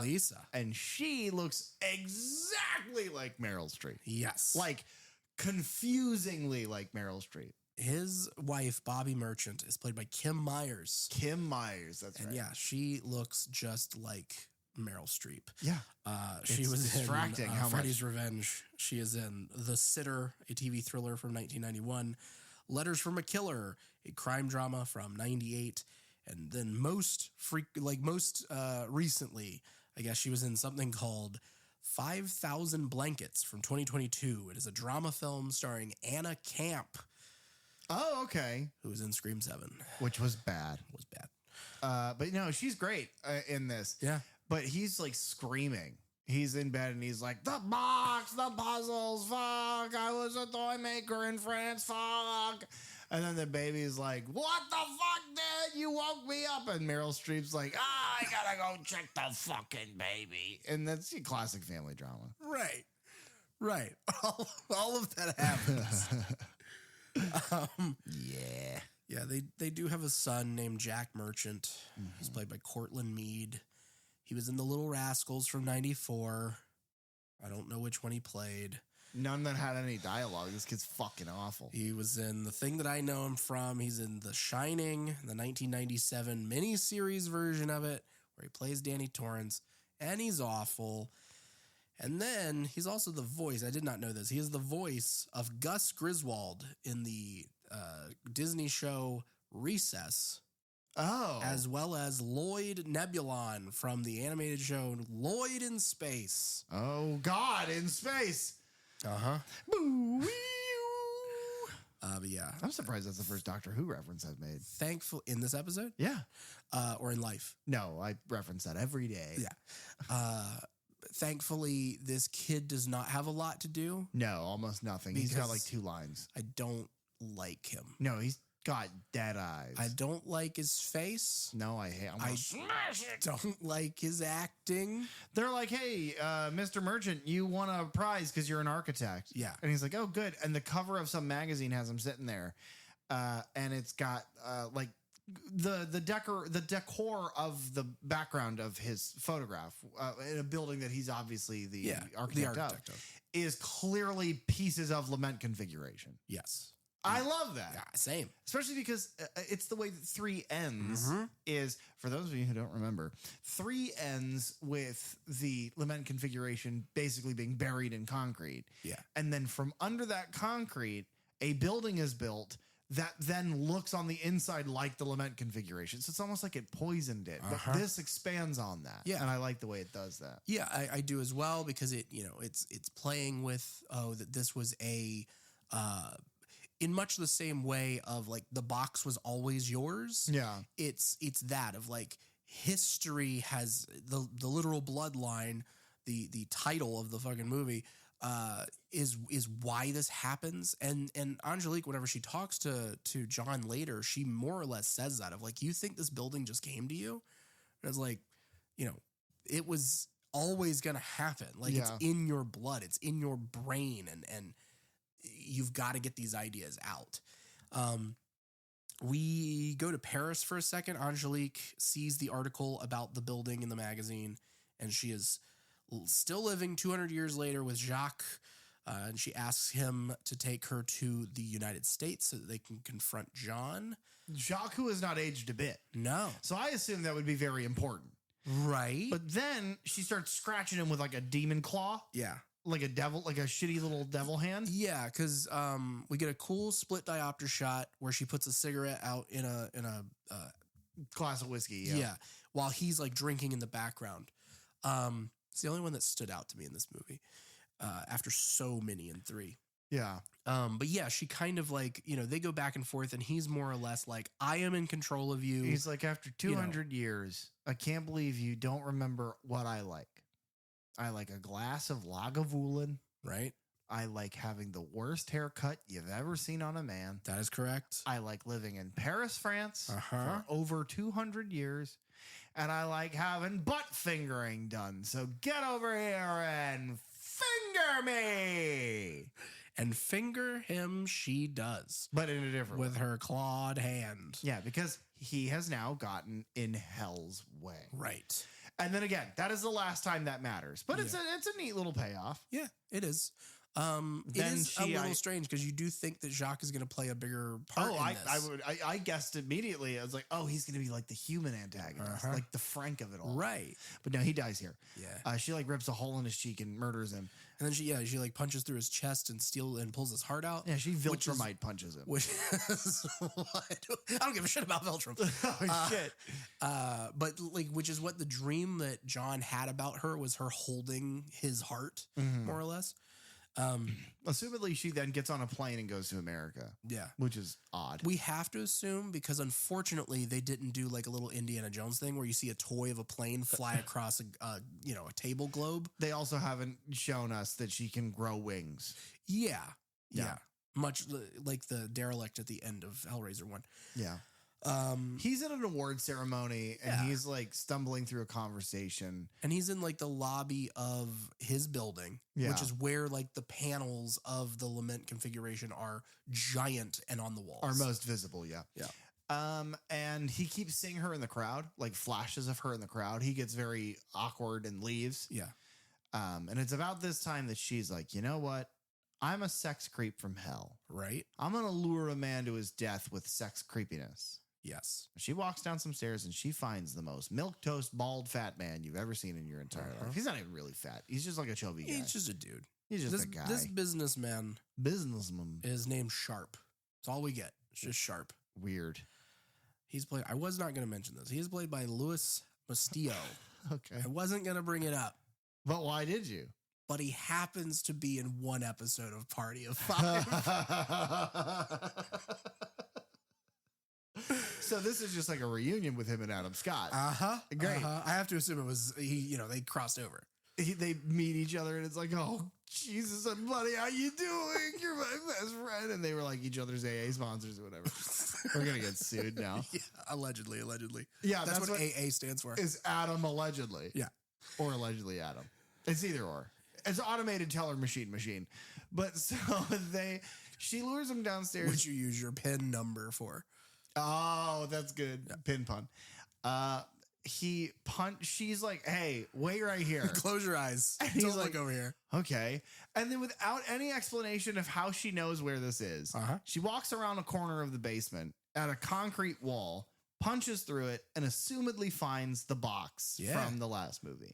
Is what I assume. Yeah. It's not clear. No. But that would make sense. It's what we as the viewers have to extrapolate from what we're seeing. Right. Because we are not given any of those details. No. But it makes the easiest amount of sense. I agree. She then has it like it's a hard cut to him shirtless. Yeah. Sitting in the pose. Right. He's like, oh my God. And she's like, I have such shites to show you. You're gonna fucking jizz your pants. And he's like, I'm still wearing pants, baby, but not my shirt. And he solves it. And then chains come out. Yeah, we get the blue lights, we get the smoke, we get the. This time it's like, because they're in the basement of this building, so there's like chain link fence with like, I don't know, that black like plastic tarp. Yeah, and it's like got the tears in it, so like the light shining through that. It looks good. I love that they keep that visual symmetry. Same. Then the wall like splits open like we're used to. and these chains come out and they like rip pieces of his skin off. And then there's something in the fog on the other side of, this wall. It's pirate ghost. It's the pirate ghosts. Yeah. And then he is like dragged into one last chain whips out and like stabs him in the chest and drags him incredibly fast into like the stunt itself is like, I don't know if they overcranked it to make it seem like it was faster. It doesn't look like it though. It doesn't. It looks like he got yanked like 28 miles an hour. Yeah. It's like the fucking Exorcist bit where the woman in the Exorcist almost broke her back. Yeah. That guy did die. That's why he was in the episode of Party of Five and nothing else. Yeah, but this was after. Right. Yeah. It had to have been because he fucking died. Yeah. And then Pinhead enters. Pinhead enters and just aura farms the fuck out of this. And he's like, hey, princess. And she's like, oh, hey. And is clearly like worried to see him. Yeah. There's like this like cinematic thing that happens here that is like a cool character dichotomy that you don't see very often, but I very much like, which is like somebody that has like is a part of whatever like kingdom, like a princess of a kingdom or something like that. And then you have like it's in a good example of it is in the show The Great, which has Elle Fanning, who plays Catherine the Great, Queen of Russia. And she has all of these advisors, all of these people, but one of them is the leader of the church. Okay. And he is like a word in her ear that carries such weight because he is the church's arm. And it's like, it's kind of the same here, but then the question is, well, who has more power? Right. He is referring to her as the princess of hell. And she is looking at him like, oh, fuck. Like, he can take any of my freedoms or whatever away from me. Yeah. And he just seems to be like the Pope, like the leader of whatever this cult is. Yeah. This is the closest that we've seen in these movies, in these 4 films, of Pinhead having almost an equal. Like someone who you don't immediately know the power like levels, if you will, between them. It's like she is Tarkin and he is Vader. Yes. And it's like, yeah, Tarkin swings the dick around, commands people or whatever, but Tarkin, through all the bluster, knows that Vader could kill him with a thought. Right. And Vader is the religious fanatic, so Vader is a lot more unhinged. That's good. And yeah, Pinhead honestly kind of comes off as Vader just generally. I think that's a good comparison to the two anyway. Looks sexy in black. Yeah. Fucking nipples got chopped off or whatever. Yeah. Vader's nipples burned off. I mean, the amount of pain that Vader was going through. Yeah. And he loved every second of it because it gave him more power. Hashtag Vader Pinhead. I couldn't think of anything else. Darth. Well, and I would also think, I mean, with Anakin Skywalker or Darth Vader being a part of the Jedi and or Sith, does that make him a Cenobite? Yes. Because, of course, a Cenobite is a member of a monastic order. Yeah, fucking Anakin Headwalker. That's good. Thanks, man. I'm going to get that on me somewhere, tattooed. I'll do it. I got a needle. I'll stick and poke you. I got a pin. Please do. All right. Right in my head, but not the one you're thinking of. Anyway, they chat. Jesus Christ, this is the fucking craziest segue, especially because I would never draw attention to this. But yeah, just a little bit of like a frog in your throat. And so it sounded like the gasping of a dying man. That's how I feel. Guys, he died. Always. He just died. Thank you.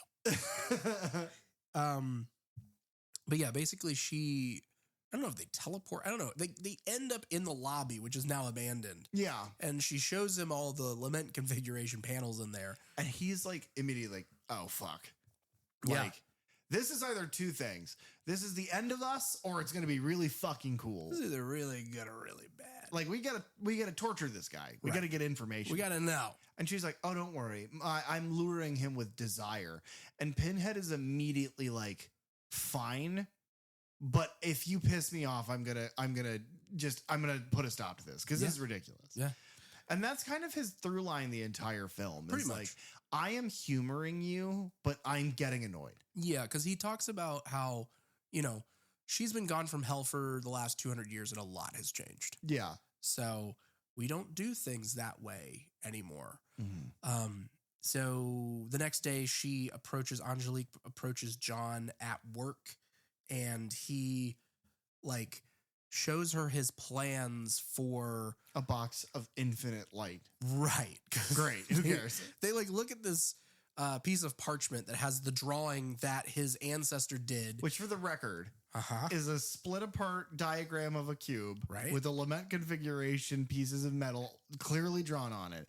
And then, without any exaggeration, a bunch of fucking squiggles. Yeah. It's squigglier than hell, dude. It is. If it was a children's harmony-based t-shirt color band from England, it would be the Squiggles.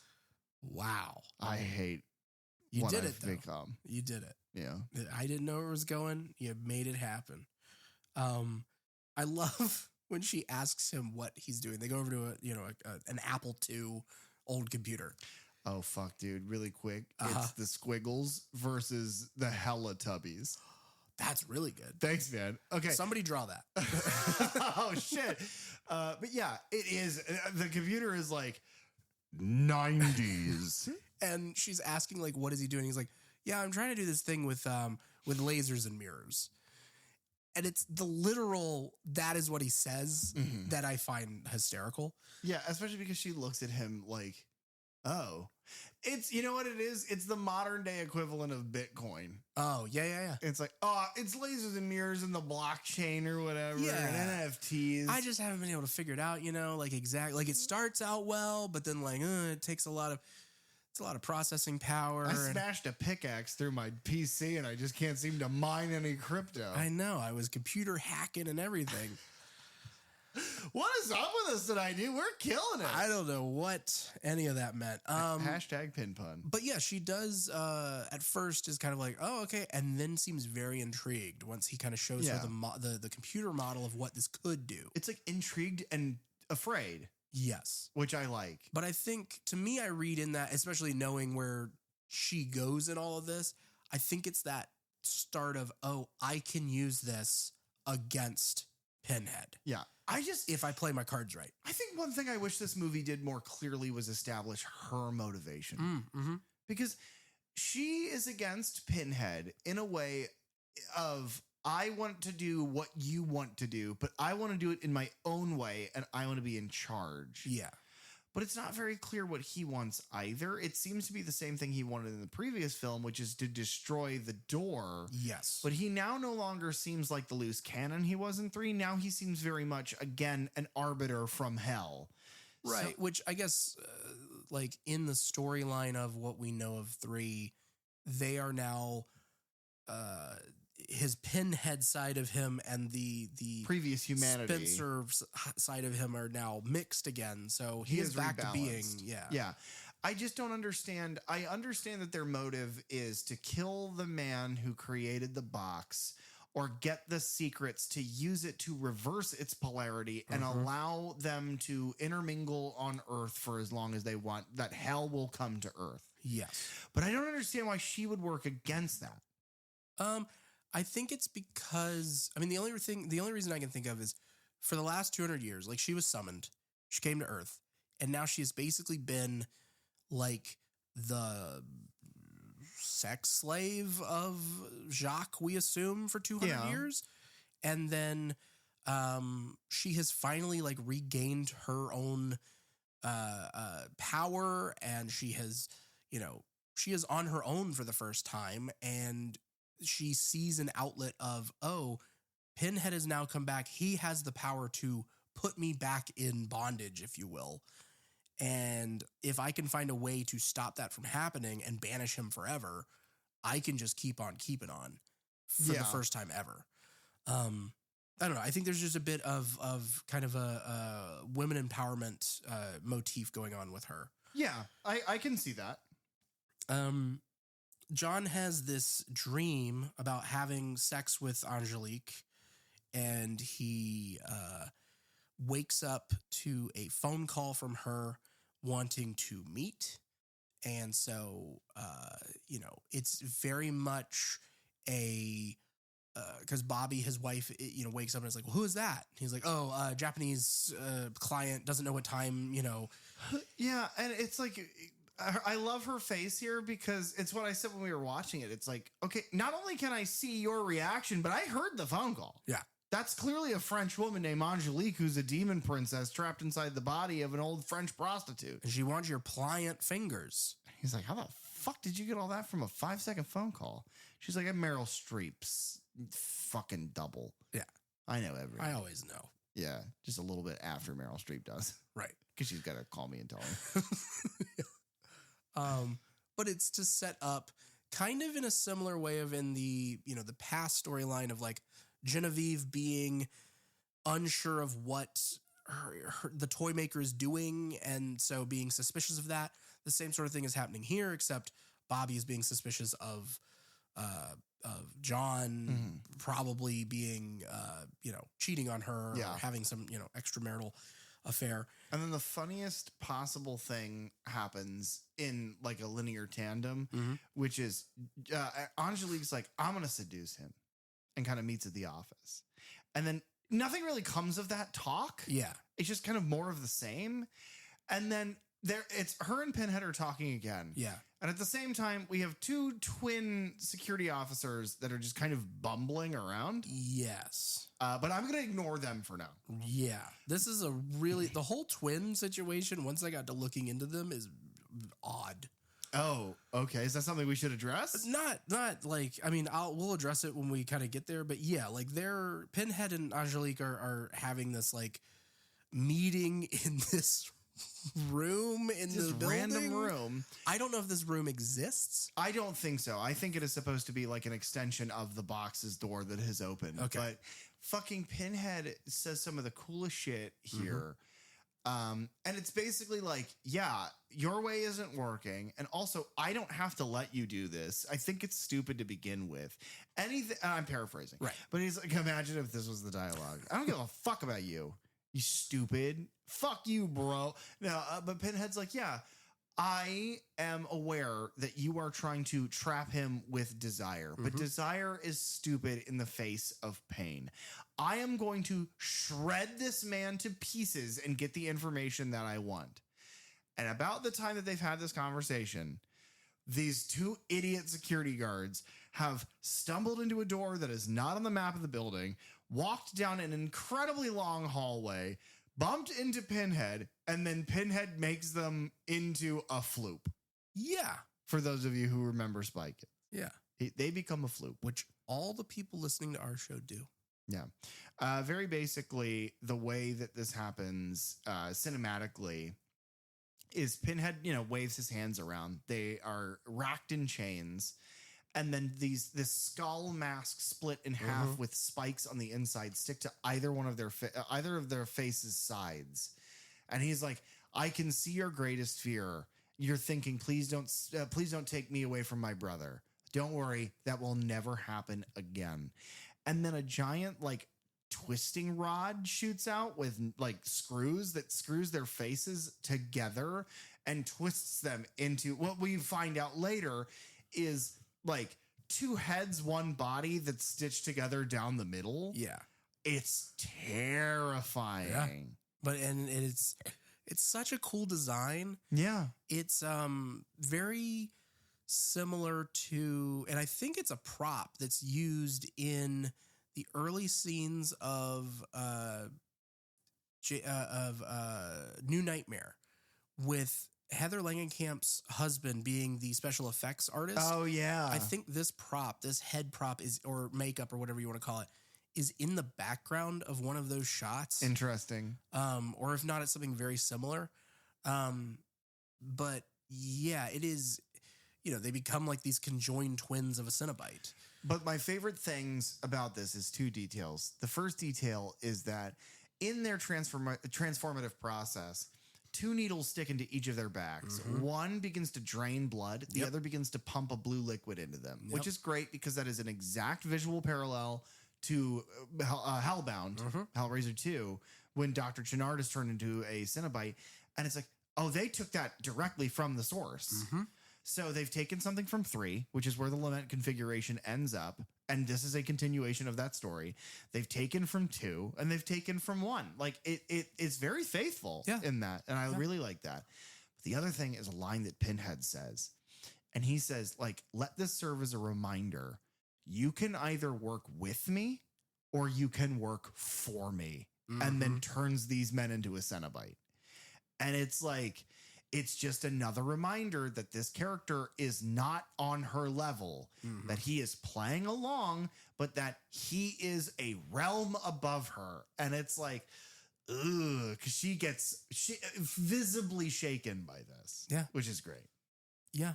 The only interesting thing I'll say about the twins, Yes. whenever I got to looking into it, the twin security guards are played by Jimmy and David Schwelk. They were in a thriller from '94 called Almost Dead with Costas Mandylor, or however you pronounce his name, who is Hoffman in the Saw franchise. Interesting. Okay. And then whenever they are the Cenobite form, they are then played by Mark and Michael Polish, who are informally known as the Polish brothers, which are American twin filmmakers, with Michael usually directing the movies and Mark being an actor in the movies. But this is one of the weird things where they acted it together. 2 sets of twins. 2 sets of twins. Okay, fine. Yeah. There's probably a reason, and I'm not going to look into it too much further. They are terrible. The originals. Terrible. Absolutely not funny. It is like in Halloween 5 when you have the weird, stupid cops. It's like, we do not want them in this. Yeah. Please take them out. You are ruining the tone. You are ruining the pacing. Just take them out. It doesn't make any sense. Thankfully, it is very quick that we, see them and lose them. Immediately punish them for being alive. Yeah. All of this culminates into Pinhead's plan, which is Pinhead's like, they say that the worst thing a parent can experience is the loss of a child. So I am going to go get some bait. Yes. And Meryl Streep is like, at the same time she's sitting there, she goes, holy shit, I have to do this laundry. She doesn't. She eats 7 Tide Pods. She says, I'm going to eat 6 or 7 of these things. And then her son goes, 6, 7, 6, 7. Yeah. And then we turn the TV off because we were like, what is this? We're just going to make up the rest of this. Is this a parody of fucking Hellraiser Bloodline? Who made this? Froggy Fresh did. Yeah. This is where, Angelique goes back to John at his office and is again just... It's like the most throwaway scene. And I guess it's just to show that like John is away and not at home because she's trying again to seduce him. Yeah. And that is then where we set up Bobby going, leaving Jack alone in their apartment to go do laundry in the basement. And then she hears his screams, I assume through like the chute or whatever. Yeah. There's like a big crash. So she runs to find him. And I had said that I thought this scene would be great if there was just a sticky note on the little like Legos that he's playing with. Right. That just like took your kid, signed Pinhead. She's like, oh God. Who? Pinhead. He's got pins in his head. Really, that's the only description you need. That's what's funny in a not funny way is the twins, the security guards, whenever they burst in and they see him for the first time, they are shaken. And one of them says, he's got pins in his head. It's true. He does. He does. Doug Bradley is credited, by the way, as Pinhead, but Pinhead is in quotes. Yeah. Yeah, which I still like. Yeah. Yeah, he gets the and. Which is good. Good for him. But yeah, so she goes to the stairs, and I actually really like this scene. The shot is really good. Yeah, because it's the kid standing there, and she's like, come here. Come up here, Jack. And he's like, I can't. He won't let me. So she's like, what the fuck? And like from her perspective, the camera moves slightly to the left. And it's him. Pinhead is standing there with a hand on his shoulder. And he says some creepy, gross stuff. Like, imagine all the desire I could fill him with right now. And it's like, okay, Jeff Epstein. Yeah. Jeff Epstein head. Why don't you relax a little bit? That's creepy. I didn't like that. Yeah. But the rest of the dialogue is really cool because he's like, yeah, I'm going to take you guys hostage. But he says it in a really cool way. And he does. He takes him hostage. Yeah. And then Jack. John comes running back into his house, calling out for Bobby and Jack. But we don't see a scene where he has any inclination that anything bad was happening to them. See, I just assumed he got home and saw the smashed glass and shit. We don't see that. He literally comes bounding in the front door and runs up the stairs screaming for them. Look, man, he's crazy. Some days, daddy's on a bender. You know what I mean? He runs in and he walked in and he's like, oh shit, I already kicked this glass down and smashed this child's toy. No? Oh, okay. Bobby! And he freaks out, but he sees the magazine cover with his face on it in the building with a knife stabbed in it and it's bleeding. Yeah. And I can't help but wonder why that's the thing that pulls him there instead of him already being there. And then they just tell him that the kid and the wife are there. Again, a nitpick, not super important. Okay, because you're saying he was in his office with Angelique at his building. Where Pinhead then takes his wife and child hostage. But but they live in a different building. Yeah. So while Pinhead is taking Bobby and Jack to the Lament Configuration building, John is leaving, running back to his home. So they do like a semicircle, and it is the thing of like their taxis pass each other. And he looks, and Pinhead's driving the taxi, and he does the driving crooner thing. Oh yeah, it's simply too good. There's got to be a way to make money off of that. What does Pinhead need money for? That's stupid. More pins. Yeah, it's more pins. Yeah, he's going full tungsten now. But all of this culminates into a relatively boring sort of chase sequence. Yeah, because John gets back to his building and he goes up to the 7th floor because he sees that the elevator sign is flashing. That he goes into a meeting room of some kind because there's like a big conference table. Yeah, and conference shit. tables. Yeah, and Bobby and Jack are cowered in the corner, and he comes in and the Lament Configuration is sitting in the middle of the room, and he goes to get it, and then this is where we finally get to see the Chatterer dog beast creature. It looks really good. It looks really good. It's like a dog without any of its fur. Like that first layer of skin peeled off, no fur. And yeah, he does the Chatterer thing from the first movie. Yeah. And I believe it's because he is the Chatterer turned into a dog. Yeah, the way that it's described, the design, the way that they went about it was as if there was a car accident where someone ran over a dog, crashed their car, and then those bodies were then combined. Excellent. Creepy, aesthetic. I really enjoy the dog thing. And same. Mainly because of the chattering.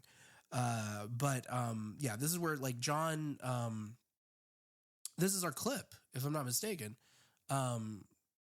Because John begs Pinhead to let them go. Mm-hmm. And Pinhead explains to him what the puzzle box does, that it's a gateway to hell, and that his building, he is hoping to then, he needs to complete what he's made to then open a bigger gateway. Right. And so then Pinhead forces them to go down to the lobby to that room, and they get to the end of this hallway and they're just well, quick, go in this door. And they run down this other hallway, and then Pinhead just laughs in the background. And John has them split up and sends the kid down on the elevator, but he sends Bobby down the stairs to split up. And then he goes back and confronts Pinhead. And then Pinhead basically repeats the exact same information again of just no, but your building is like the box. Yeah. And you're going to finish it and help me to open up a portal to hell that you're just going to let us come and go as we please. Or so help me God. And it's oh, Jesus. And then while that's happening, it's Bobby bumps into the Chatterer beast and it chases her back up into the boardroom. And then right as it's about, it bursts through the door, and right as it's about to get her, she uses the puzzle box to send it to hell. Yeah. And John, as he, kind of finishes his, chat with Pinhead speaks in his son's voice. Mm-hmm. And so he knows that something has happened to Jack. So he rushes back down to the lobby and finds Jack now being held by Angelique and they call it I don't know if they ever mention it in the movie, but in notes and things like that, it's called the Elysium configuration, which is like the Lament configuration is the box that opens the portal to hell. The Elysium configuration is the thing that would like destroy Pinhead or destroy the box and things like that. Okay. And so Angelique basically threatens Jack if John doesn't help her to use the machine to get rid of Pinhead. Yeah. So she forces him over to the control panel or what have you as Pinhead enters, and he turns it on and it begins moving. The machinery moves and things, but this prototype or whatever fails. Now the light bounces around the room like he talked about, but then it doesn't end up doing anything. And Pinhead like decapitates John with this. Oh God, it's so fucking good. It's a really cool prop. He throws a hook like you would normally expect, but it's a little bit bigger. It punches a hole through his neck. And then on the exit, after it's out of his neck, extends like long blades that he then pulls backwards, and fucking John's head peels off and falls backwards. Yeah. Great head prop. Great head neck like the neck viscera is great.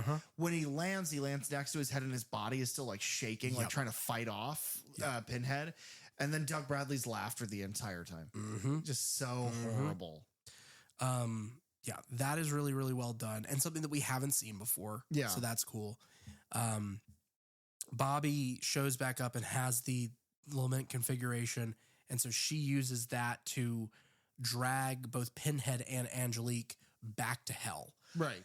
And that wraps up our 1996 storyline. Now, who got the button in the envelope to get dragged to hell? Was the goat there and the old woman? No, they weren't.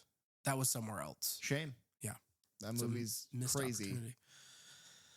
Then we go back to the future. Yeah. Oh, the future. Of 2127. And Dr. Merchant, finishes up his storyline to telling Rimmer and saying, and then the bloodline, Jack, lived on, the bloodline lived on for years and years and years. And so eventually he used those plans to build this space station, and he's going to use it with the solar alignment that's about to happen in order to banish the Cenobites forever. Which isn't explained and doesn't need to be. No. It'll do it. It does the thing I'm saying it does. Great. And Rimmer's you like, know about it. I don't believe in that. Yeah. And so they lock him in I only believe in rim job. How do you think I got this name? Yeah, it's a title, not a name. Right. So they lock him in space jail, which is basically just a little platform for him to sit on, and then some light beams that I guess are supposed to be lasers. It's very scary in prison. When you're in sci-fi prison and there's lasers. It is.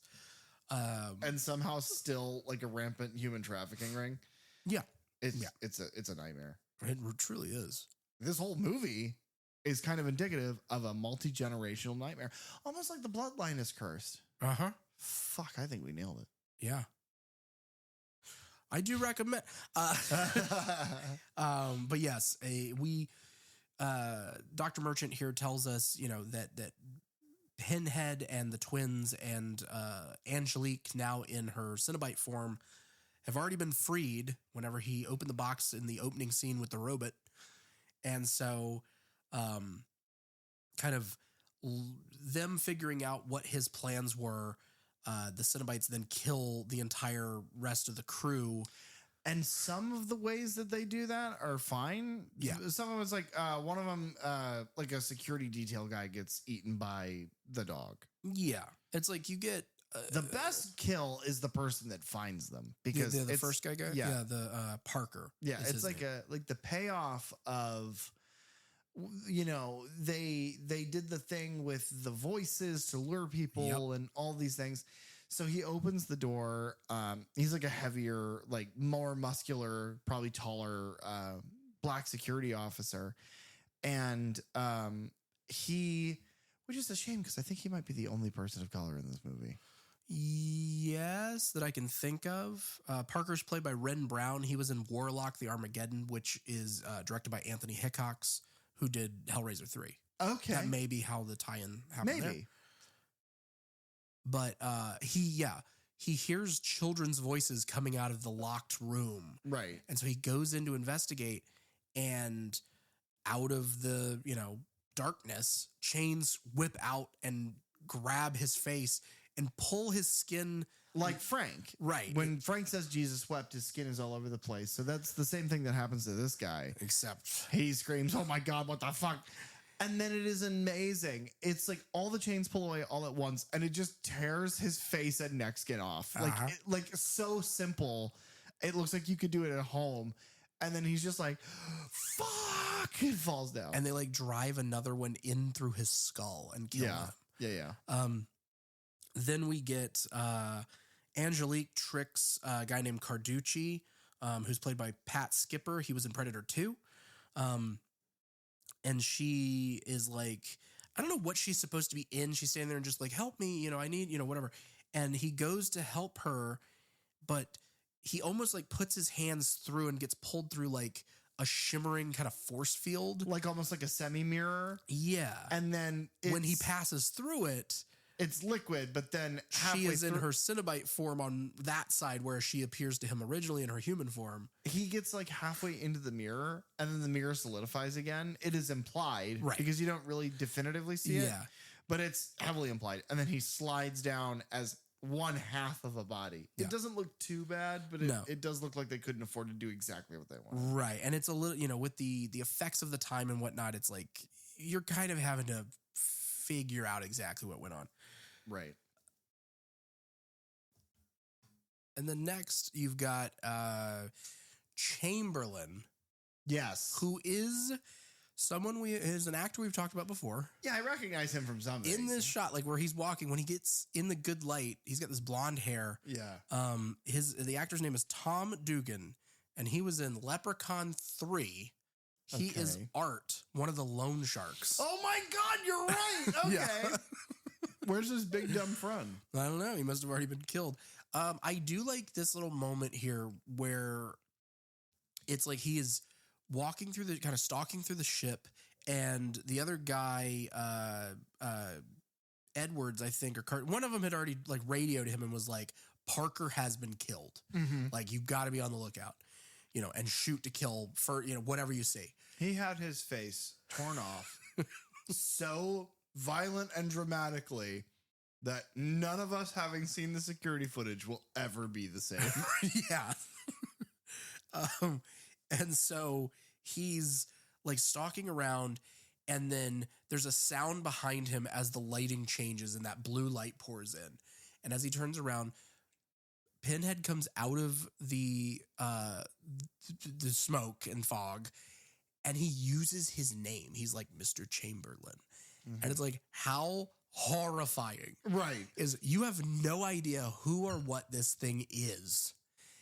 And he knows your name. He even says like, what planet are you from? Yeah. And Pinhead's like, Urath, which is a joke from Invincible. Oh. I don't give a shit about Viltrum. And so he like shoots at Pinhead with his laser gun to no effect because it's the future. Might as well have done nothing. And he runs and he hides, and Pinhead just kind of stalks along behind him. There are parts of this whole sequence, honestly, with all these different guys getting killed that I feel like take a bit too long. This is definitely too long. Yeah. And it's because it's not much of a chase. Like, Pinhead doesn't run after people. That's not his thing. So he's just slowly trailing along behind him. But it's that thing of like, he's just all knowing.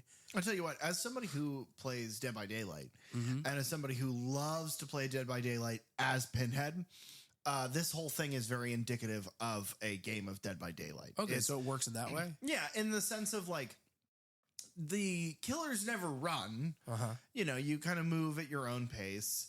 But you have a survivor who like rounds a corner and hides, and you just see the killer go past, but then you've turned and they've set something up, so you still get them in the end. This time it just happens to be the Chatter Dog. Yeah, he gets him. Well, we don't get to see that. That's off camera. But again, earlier in the movie, the guy who's like the coroner mm-hmm. is literally, it's oh yeah, like kind of cringe It's almost. very much I can't think of the artist. Is it Rembrandt who Yes. who paints the Anatomy Lesson is the name of that painting. Mm-hmm. I had to go back in my art history brain. What? Yeah, I took art history in high you like school, art? and I love art. I took art history in both high school and in college. So yeah, it's something I very much love and enjoy. What do you think of this art? I like that art a great deal. Okay, guys, I've just shown Derek a small folio painting of the Predator that Dylan purchased me for Christmas this year. Yeah, And you like it. I do like it. Of course you would. Yeah, it's good art. And then finally, the last soldier or whatever, like the leader, Edwards, I believe was his name. He's like, because Rimmer has finally been like, okay, John, I believe you. Obviously, I'm gonna let you out. He should backhand her so hard her head spins around like a Looney Tune. But instead, He's like, great. we're gonna get out of here. We Yeah. should all leave together. That way, I can at least say that I've saved someone. But Edwards is like, yo, is that a floop? And the twin Cenobite splits Yeah. in half back to individuals. I also like how one of them's face, like their two faces are like comedy and tragedy. Yes. I was thinking the same thing. But then in a really cool effect, a lot of it is just quick camera cuts. A lot of it is off screen and just kind of implied. But the twins separate and then form together back around Edwards. And like you see like his hands shrinking into his sleeves as blood and guts pour out onto his boots. Yeah. It's like he's both being crushed between their bodies, but also absorbed into them. Yeah, it's very The Thing. Yeah. It's good. I like it. It's creative. Angelique has almost nothing to do at this point. Yeah, that is the unfortunate thing because her design is really cool, but yeah, they don't give her anything.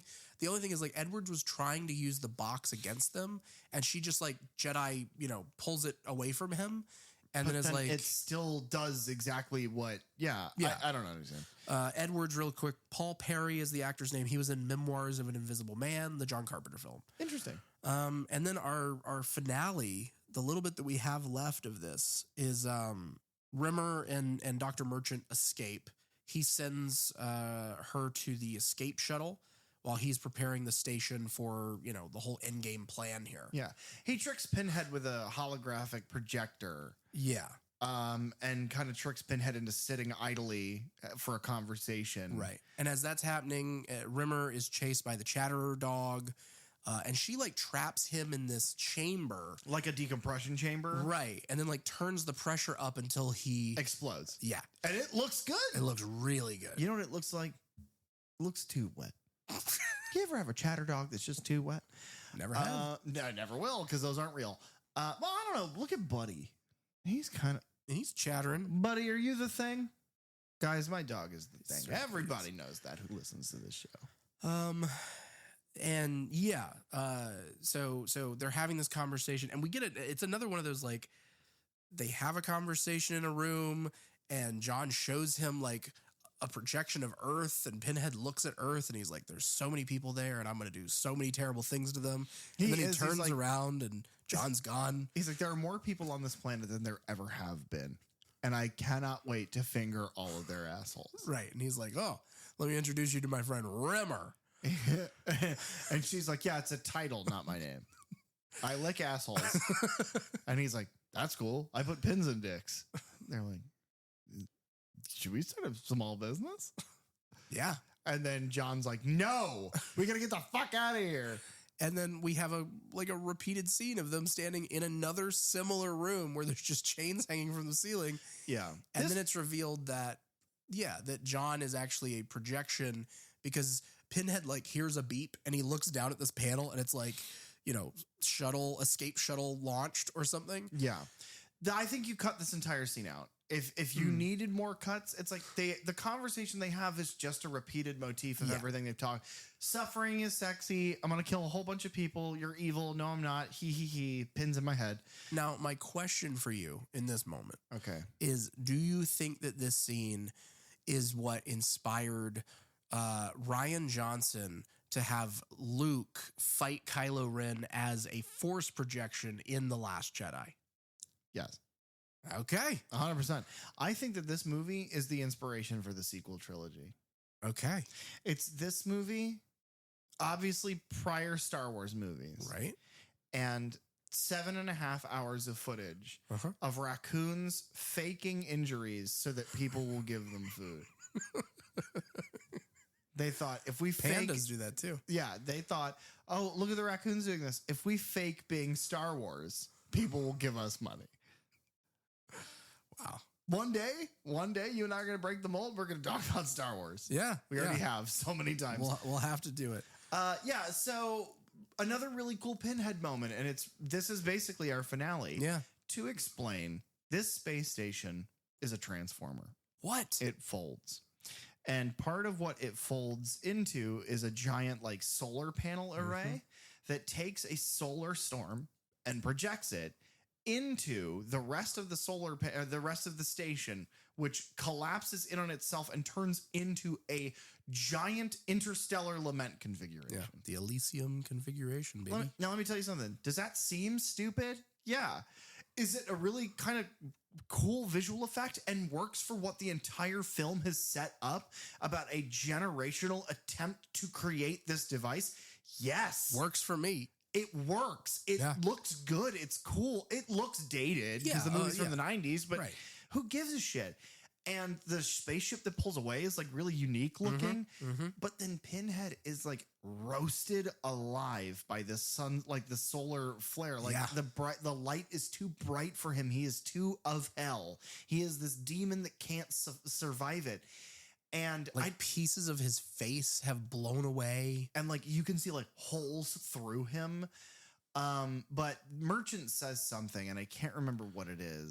The last lines of the movie? Yeah. He says, "Welcome to Oblivion."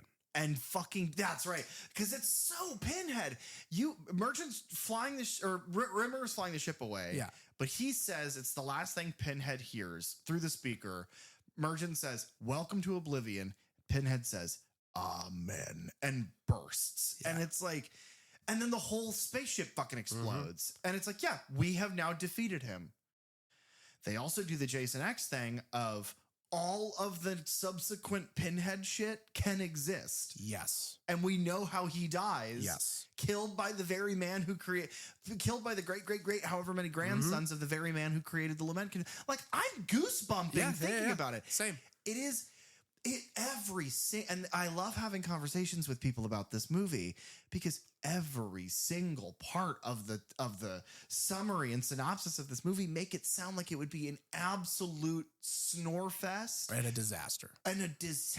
But it was just made well. It works. Yeah, I agree. This was originally intended to be the final Hellraiser film. With this being the ultimate death of Pinhead, as of whatever, we've had like 6, 7, however many more sequels. But yeah, the same sort of way is because of the way that the story is structured, all of those can fit in the middle, and this can still be the ending. It's both the beginning and the ending of Pinhead's story. Which is fucking... Well, no, and this is something else that I like. It's not the beginning of Pinhead's story. It's the beginning of how Pinhead would come to be. Yes, it's the beginning of the Lament Configuration story. Right. And the beginning of Pinhead's story is in 2. And then fully fleshed out in 3. Right. And so the beginning of and then our introductions to Leviathan and all of these things, because Leviathan, the Lament Configuration turns into that shape again in 3. And it's like, these 4 movies, as loosey-goosey as 3 plays it and is ambitious and all over the places 4, the 4 of these movies work together really well. Yes, they do. And it's a fucking shame that the rest of this is a Wile E. Coyote blinking, looking down, and then falling because he ran off the cliff. Which there are obvious reasons for all of that we will go over in the next several weeks. Yeah. But I don't know. These first 4, I think, are solid. And they may not have been as well received 3 and 4 whenever they first came out. But because this one didn't do well enough for them to then go, we're not going to release any more in theaters. All the rest of these go to video. If we do any more of these, they're going to video. I tell you what, I think the only exception that I can think of right now of a horror franchise where 4 deep, they all work so well together. No, not even. I was going to say Evil Dead.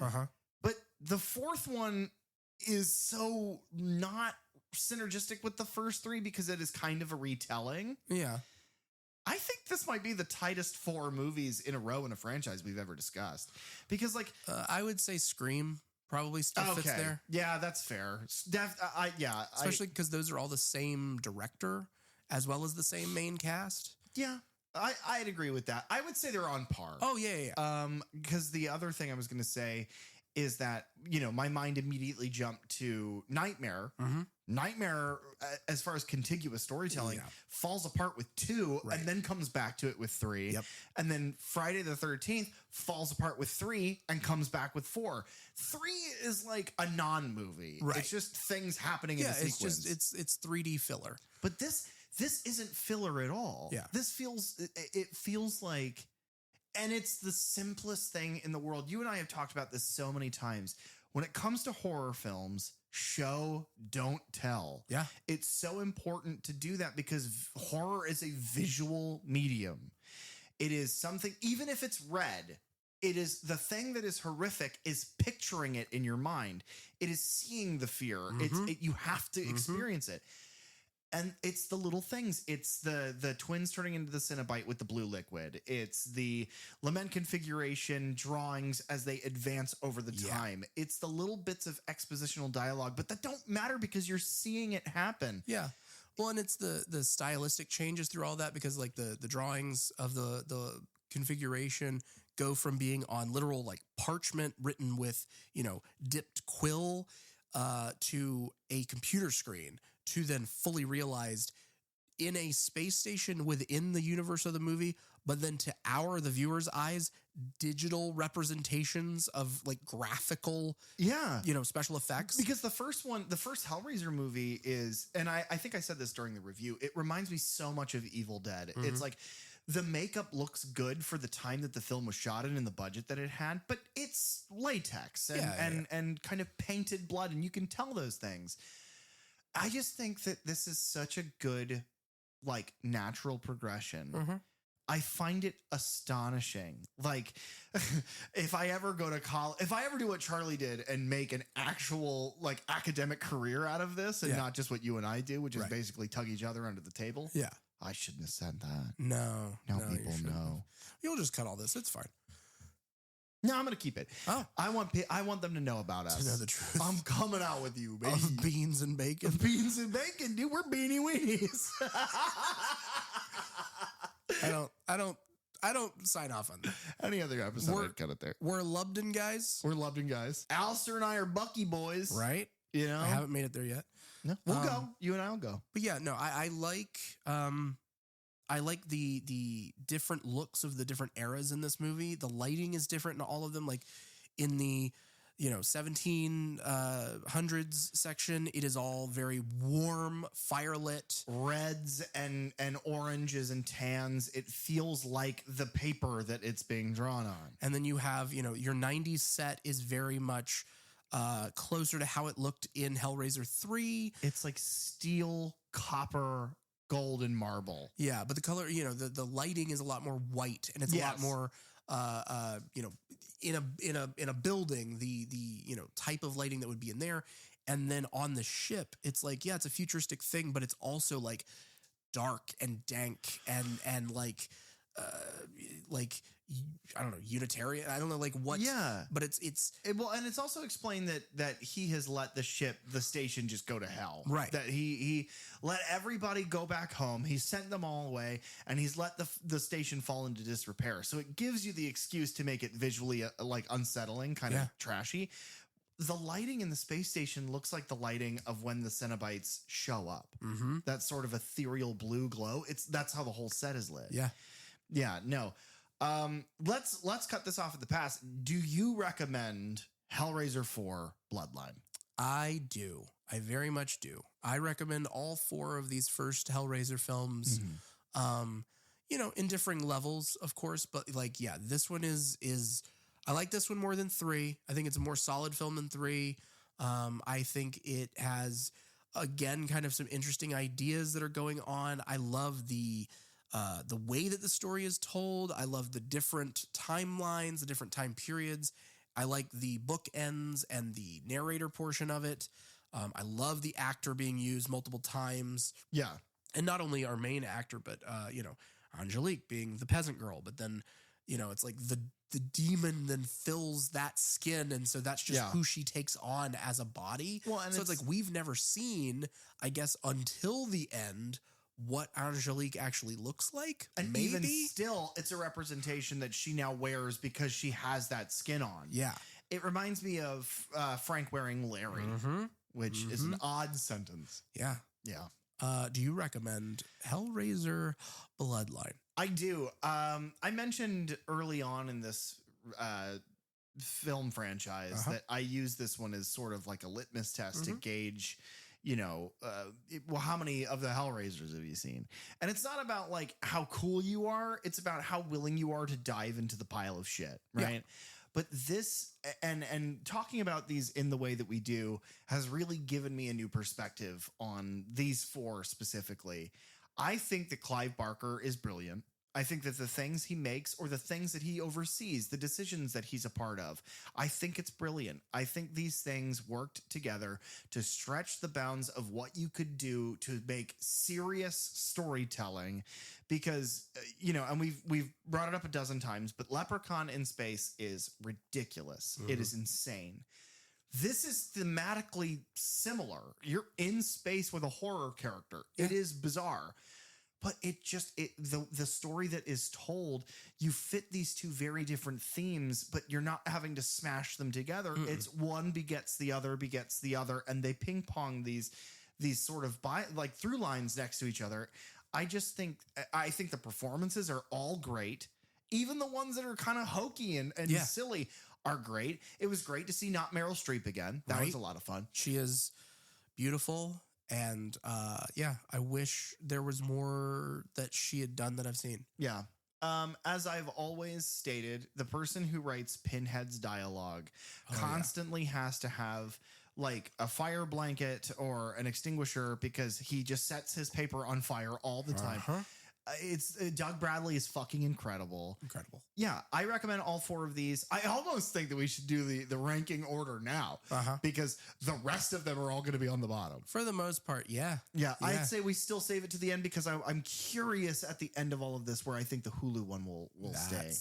That is the real question mark. Yeah. What I think is funny is that when we talk about Predator, we definitely have to do that because the Hulu one is one of the best. Oh, absolutely. Yeah.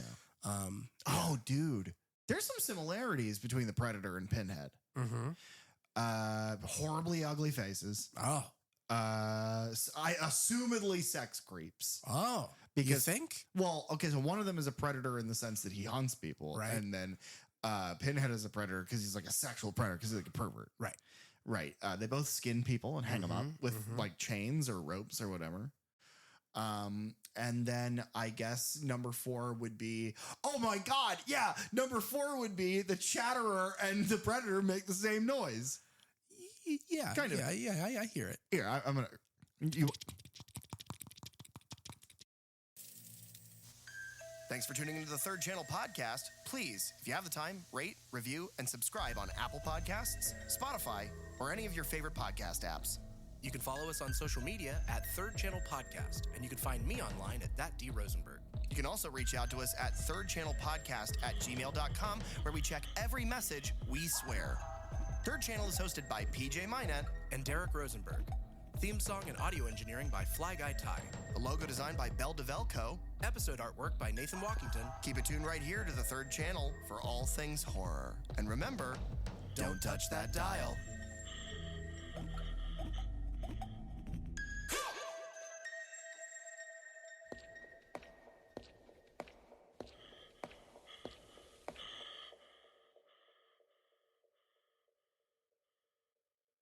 Egg salad and eggs.